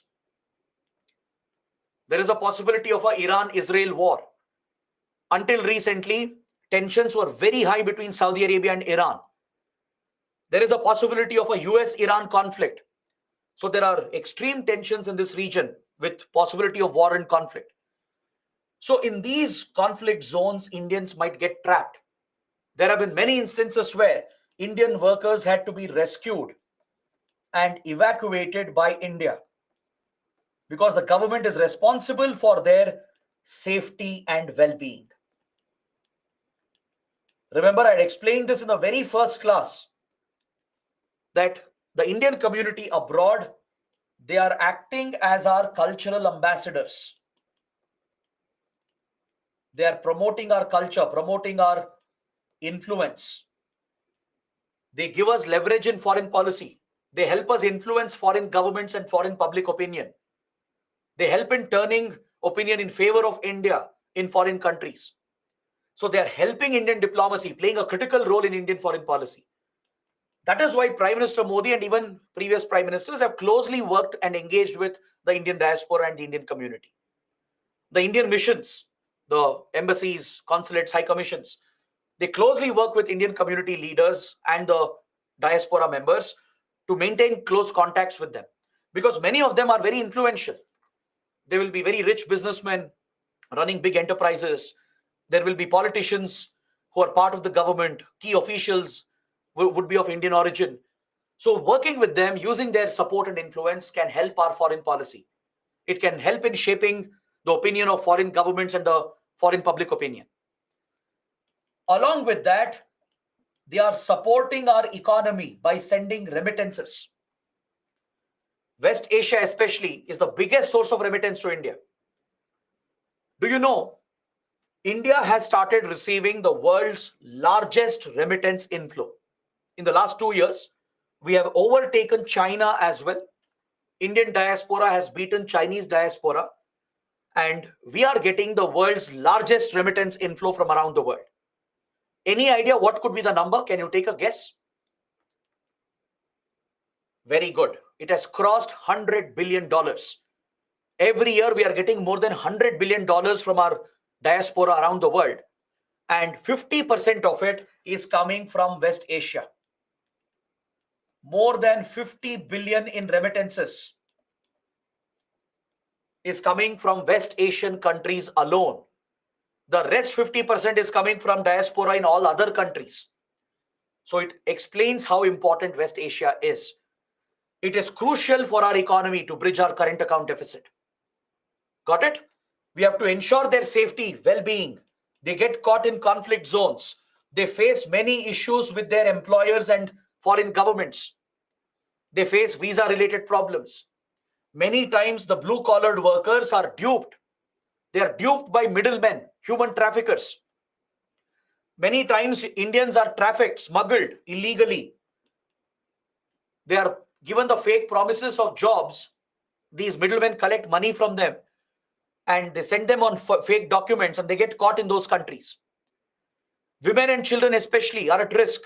These traffickers, they promise jobs and they push them into trafficking rings and prostitution.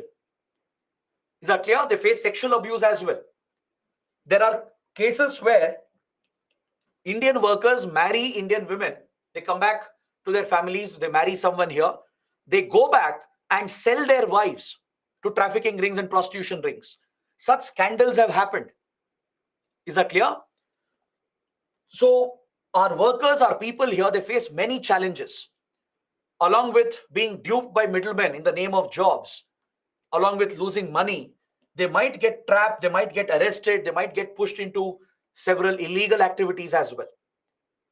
Got it? Many times drug smugglers use Indian workers as couriers to carry drugs into these countries. And you know, these are authoritarian countries, very strict conservative countries. If you're caught with drugs, punishment is with death. There are many Indians who have been caught with gold and drugs and other contraband, but they themselves weren't part of this crime. They were just helping as couriers because they're attracted by the money. The smugglers pay them a lot of money, right? They carry the drugs with them, they hide and take the drugs and other contraband. But if they are caught, they faced very, very strict punishment in those countries. Many times the employers have abused workers. The conditions are so bad, right? They misuse the manual laborers who are not well educated. They take away their passports.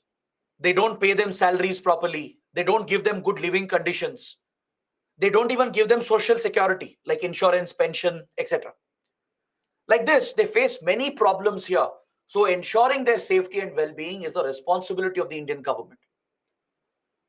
So these are the primary reasons why West Asia is important. And geopolitically, the region is very sensitive and it's a priority for India. It's a top focus region for India. We have very good relations with Israel, good relations with Saudi Arabia, good relations with UAE. We had good relations with Iran as well. Even others like Iraq, Qatar, Bahrain, they've all been very, very close to India. But it's been a difficult relationship. It's not been easy building these relations for India. We have faced many challenges because the region has been largely divided. I'll explain the divisions. There is a major sectarian divide. The sectarian divide in Islam between Sunnis and Shias is reflected in the geopolitics of the region. Between the Sunni and Shia powers, there was intense rivalry. Until recently, there was very serious rivalry where Saudi Arabia, UAE, and others, they were seen as leaders of the Sunni world. Even Kuwait, then Bahrain, Oman, and Qatar also until some point, they were all supporting Saudi Arabia and UAE. They were all on the side of the Sunni powers. They're all ruled by authoritarian monarchies, kingdoms, and dictatorships where very conservative laws are implemented. Right? You find a lot of religious orthodoxy as well, very strict religious codes being implemented, which marks a violation of democratic rights and fundamental rights. Gender rights, especially, are often violated.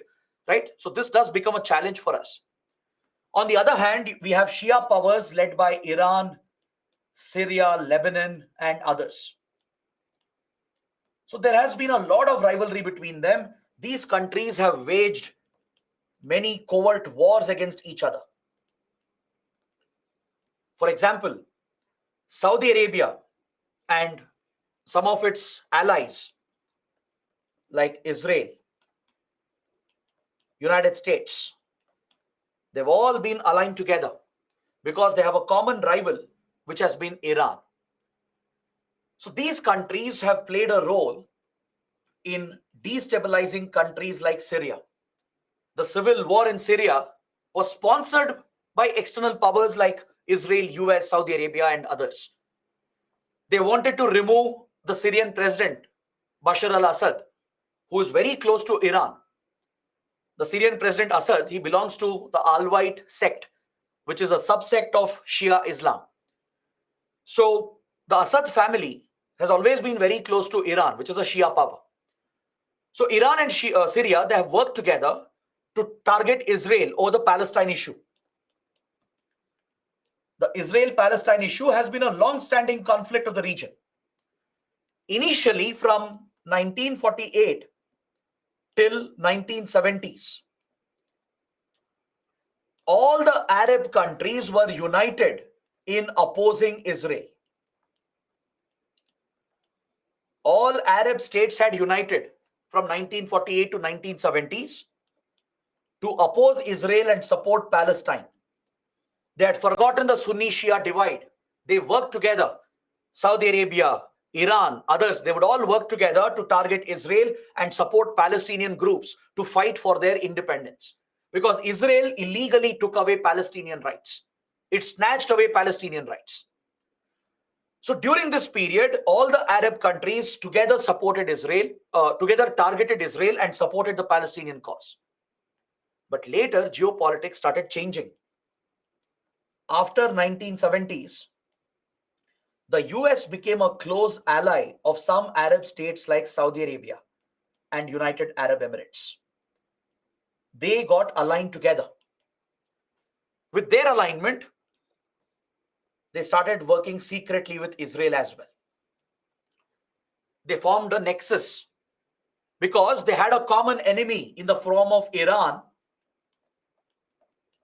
which became a Shia country, a Shia power, and a conservative radical country as well in 1979, following the Iranian Revolution. We'll be discussing these topics as we go forward. So through the Iranian Revolution of 1979, radical Shia clerics captured power in Iran, setting up Iran as a major Shia power and turning it into a radical conservative state. This threatened the dominance of Sunni powers like Saudi Arabia and UAE. So they all aligned with US because they had common interests in the oil market as well. It was oil geopolitics which brought US closer to these dictatorships, these monarchies and kingdoms, right? Because oil was crucial for economic growth. The US worked with these oil suppliers, built a close nexus with them, formed a strategic partnership with them. US has always been an ally of Israel over the Palestinian issue. So these countries aligned together against their common enemy, that is Iran. Now, Iran is no less. Iran would work with Syria and Lebanon to sponsor terror groups like Hamas and Hezbollah. These are extremist terror organizations fighting for the Palestinian cause, and they target US and Israel. So this is Iran's covert war. Iran, Syria, Lebanon together, they have supported Hamas and Hezbollah over the Palestinian issue to target Israel and American interests. Is that clear? Recently, Yemen was destabilized by Iran by supporting Houthi rebels. Yemen was a Saudi ally. You can see in the map, Yemen borders Saudi Arabia, so Saudi Arabia was very close to Yemeni government. So to destabilize Yemen as a retaliation for the Syrian civil war, Iran sponsored Houthi rebels to topple the government and trigger a civil war in 2014. Just like Saudi Arabia and Western countries destabilized Syria by creating a civil war against Assad, right? Iran retaliated by backing Houthi rebels in Yemen to counter Saudi interests and Sunni interests. Iran has been pursuing nuclear weapons since 1980s. And this is seen as a major threat for Israel, US, and Sunni interests and Saudi interests. That is why they have targeted Iran over its nuclear weapons program. So there are intense rivalries present here. It's a very complex geopolitical equation. Is that clear? But recently, some things have started changing. There are some major developments. Until recently, very few countries had ties with Israel. Very few Arab countries recognized Israel, except Egypt and Jordan. No other Arab country recognized Israel, and they didn't have ties with Israel because they continued their ideological support to Palestine. Even Saudi Arabia and UAE, even though they were secretly working with Israel and US, they officially had never recognized Israel as they were supporting the Palestinian cause. But in the last few years and few months, some big changes have happened, which is changing the very geopolitics of this region.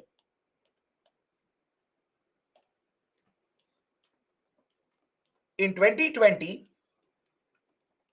a very important agreement was mediated called Abraham Accords. It was mediated by the US, through which UAE became the third Arab state to recognize Israel and set up ties with Israel. Before this, the only two countries which had recognized Israel and had ties with Israel were Egypt and Jordan. No other Arab state across West Asia, North Africa had recognized Israel. After a long gap, UAE became the third country, the third Arab state to set up ties with Israel. This was because of Abraham Accords signed in 2020 that was mediated by Donald Trump. The US played the role of the mediator. Now, this could not have happened without the approval of Saudi Arabia. Because usually, Saudi Arabia, UAE, they work together. They usually have a common policy on most issues, even towards India. All right, I'll come to that. We'll discuss how Saudi-UAE relations have transformed with India. They usually work together. They take similar stands on most issues and policies. So even though Saudi Arabia has no ties with Israel, even today, it officially does not have ties, but secretly they have all been working together. Because see, as a leader of the Muslim world, as the leader of the Sunni Muslim world, Saudi Arabia cannot be seen to be taking support out of Palestine issue. It has a commitment, ideological commitment to the Palestinian issue. But for geopolitical reasons, it needed to work with Israel, mainly to counter Iran. So secretly, they had already started working from 70s and 80s. Saudi enmity with Israel had actually gone down for many years. And its support for Palestine movement also had declined to please Israel. That was the equation between them. Now, through Abraham Accords, UAE has signed the deal and recognized Israel, which couldn't have happened without Saudi's approval, which means very soon Saudi Arabia might also recognize Israel and set up ties with Israel. This was followed by Bahrain. After UAE signed Abraham Accords, Bahrain became the fourth Arab country to recognize Israel and set up ties with Israel. This is a very, very big change. This was followed by North African countries, Morocco and Sudan. Even they gave recognition to Israel and set up ties with Israel. So very big changes are happening where these Arab countries which had not recognized Israel over Palestine issue, they are abandoning the support for Palestine and recognizing Israel and setting up ties with Israel. That marks a very big shift. Publicly, they are acknowledging their ties. So in few years, we might see Saudi Arabia and Israel setting up relations as well. But this is not the biggest development. There is another big development, the mother of all developments in West Asia.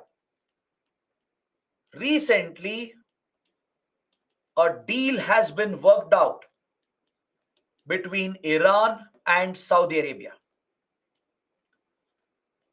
The experts call it the Saudi-Iran detente. Detente is basically a peace deal, a peace agreement. Saudi and Iran, they had cut off their ties because of the tensions between them. They keep waging covert wars against each other, sponsoring terror groups against each other. Now, because of changing geopolitical realities here, the two countries negotiated with the mediation of China. China mediated between them. If US mediated between UAE, Bahrain and Israel with Saudi's approval. With regard to Saudi-Iran detente, China has mediated and they have normalized their relationship. Until few months ago, they had intense rivalry between them. Believe it or not, their rivalry was even more serious than India-Pakistan rivalry. India-Pakistan rivalry is nothing between Saudi-Iran rivalry when you compare it. That is the extent to which they have targeted each other. They have hated each other. They had broken off all relations with each other after the Syrian civil war and Yemen civil war had started, which was basically their covert wars against each other. But now, due to China's intervention, a detente has been worked out. They have normalized the ties and set up relations again. Now, all these are very, very big developments. It is changing the geopolitics of West Asia. Now, for India, these are positive developments. Because previously, we were always caught between these rivals. Initially, if we tried backing the Israeli government, if we tried setting up ties with Israel, Arab countries would retaliate. India had a fear that they'll cut off oil supplies to India. If we tried working closely with Iran, we were worried that US, Israel and Saudi, they'll target us, they'll cut off oil supplies to us. We were worried if we get closer to Saudi Arabia or Israel, Iran will also target us. Or there will be American pressure if we work with one of the sides. So from many, many decades, we were always caught in between. All right. But despite the challenge, Indian diplomacy had done a fantastic job. The previous governments, previous prime ministers, they had done a wonderful job of balancing this relationship. It was always a balancing act for India. Since all the interests were equally important, our ties with all of them was equally important. We had to balance each of them. And it was like a circus act, balancing both the sides in order to protect our core national interests. And we did a very good job of this from 1950s till early 2015, 2020. But in the last 2 to 3 years, some dramatic shifts are happening, which brings India closer to these countries. The divisions, rivalries are going away. Big initiatives and projects are being announced. and there is a great opportunity for India on all the sides. Be it with US, with Israel, with Saudi Arabia, with UAE, and with Iran as well. There are plenty of opportunities opening up for us. This is a big relief for India because going forward, we don't have to do the balancing act. In fact, from 20, 30 years itself, we have stopped the balancing act because things were starting to change in West Asia. So I wanted you guys to have this broad understanding, to know what is West Asia, what are the complex equations here. All right. I'll end the class, but I'll give you one important point. Please look at the map. You can see an important port here, the Duqm port in Oman. The Indian Navy has gained port access to the Duqm port. Indian Navy has gained access to the Duqm port, which increases our operational range. It is part of our improving defense strategic military relations with the region. We have many military exercises with these countries. We are working on critical projects, which we'll discuss in the next class. Just like we got access to Sabang port in Indonesia as part of our Look East, Act East policy. Similarly, India has got access to Duqm port, which is a strategic port in Oman. Going forward, we are going to get even better access to ports in UAE and Saudi Arabia.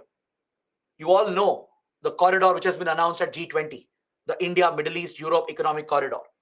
This can be the single most high profile and most important connectivity project the world has seen. Right? It was announced at the G20 summit. It's backed by the US, backed by European powers like France, Germany, Italy, Greece. Saudi and UAE are backing it. India is a part of it. This critical corridor could transform the geopolitics of this entire region from Indian Ocean till Atlantic. And West Asia will be at the center of it. There is a recent initiative we have started called I2U2 with Israel, UAE, and US. We are working closely with Saudi and UAE to step up our investments in this region, right? And US is backing these Indian initiatives. So gaining port access to strategic ports like Duqm and other ports in Saudi, in UAE, and in other countries is crucial to project our military influence as well. Because every now and then, Indians get caught in these conflict zones. Sometimes we have to deploy our Navy and Air Force to conduct these evacuation missions. India has become an expert in such evacuation operations. We have been doing this from 30 years. Right? In the last 3 decades, all subsequent governments have invested enough diplomatic energy to save Indians who are stuck in conflict zones, especially in West Asia. We had a situation in 1990s when Saddam Hussein of Iraq invaded Kuwait, when the Gulf War was about to break open. Right? Iraq had invaded Kuwait, and lakhs of Indians, almost 1.9 lakh Indians were stuck in Iraq and Kuwait. They had to be airlifted. India worked its contacts. Saddam Hussein was very close to India because we used to procure a lot of oil. We took Saddam's permission, created a safe corridor for Indian nationals, and brought them out of Kuwait and Iraq, and through Jordan and other countries, we airlifted them. The popular Bollywood movie, Akshay Kumar's movie Airlift, is loosely based on these events. Of course, the movie is a fictional work where they undermine the work of the Ministry of External Affairs, but that is not the exact truth. The MEA played a critical role in the evacuation, not one single hero carrying out the entire airlift. The MEA and other agencies played a critical role in this airlift. This was the world's biggest evacuation mission. It held the world record as well until recently. In Lebanon, the country declined into a civil war in 2006. Thousands of Indians were stuck, and Indian Navy was deployed under Operation Sukoon to rescue the Indians and other friendly foreign nationals. Many Sri Lankans, Bangladeshis, Maldivians, even they were trapped. We brought all of them along with Indians who were stuck in Lebanon. In Libya, in 2011, when the Arab Spring revolutionary movement spread and the government of Gaddafi was brought down, right? A civil war got triggered here, and 15,000 Indians were stuck. Most of them were Indian nurses working in the medical industry. To rescue them, Indian Navy, Indian Air Force, and private airlines had to be deployed under Operation Safe Homecoming to pull out the Indians. In Yemen, when the civil war started in 2014, when Houthi rebels brought down the Yemeni government, 5,000 Indians were stuck and we rescued them under Operation Rahat. We even rescued foreign nationals, Americans, Europeans, Japanese, Koreans were all rescued by India because those governments were struggling to reach. But even before them, India reached, the Indian Navy was deployed and we pulled out Indians under Operation Rahat. So this has become a specialization for India right now. And it's a necessity because around the world, we have so many Indians. They will face such challenges. We should be ready to rescue them, pull them out safely. We have done this in Ukraine under Operation Ganga when Russia invaded Ukraine. When Afghanistan fell into a civil war, when Taliban captured the country in 2021, we carried out Operation Devi Shakti. Correct? When the pandemic broke out, do you know lakhs of Indians were stuck in multiple countries? We carried out 2 missions, the Vande Bharat mission through civil airlines. This became the world's biggest evacuation. It beat the previous record of Kuwait airlift. We have evacuated more than 1 million Indians from around the world who were stuck in lockdowns and travel restrictions around the world. So under Vande Bharat mission, private airlines were used by India to and create air bubbles and air corridors to pull out Indians from around the world. We also conducted a sea-based mission called Samudra Setu, Operation Samudra Setu, through which Indian Navy brought back many Indians during the pandemic. Right? Recently, Sudan declined into a civil war and a similar evacuation mission was carried out. And in this latest evacuation, the Dukum port was used. So please take one exercise. What is the name of this latest mission we carried out? The latest evacuation we did from Sudan just a few months back.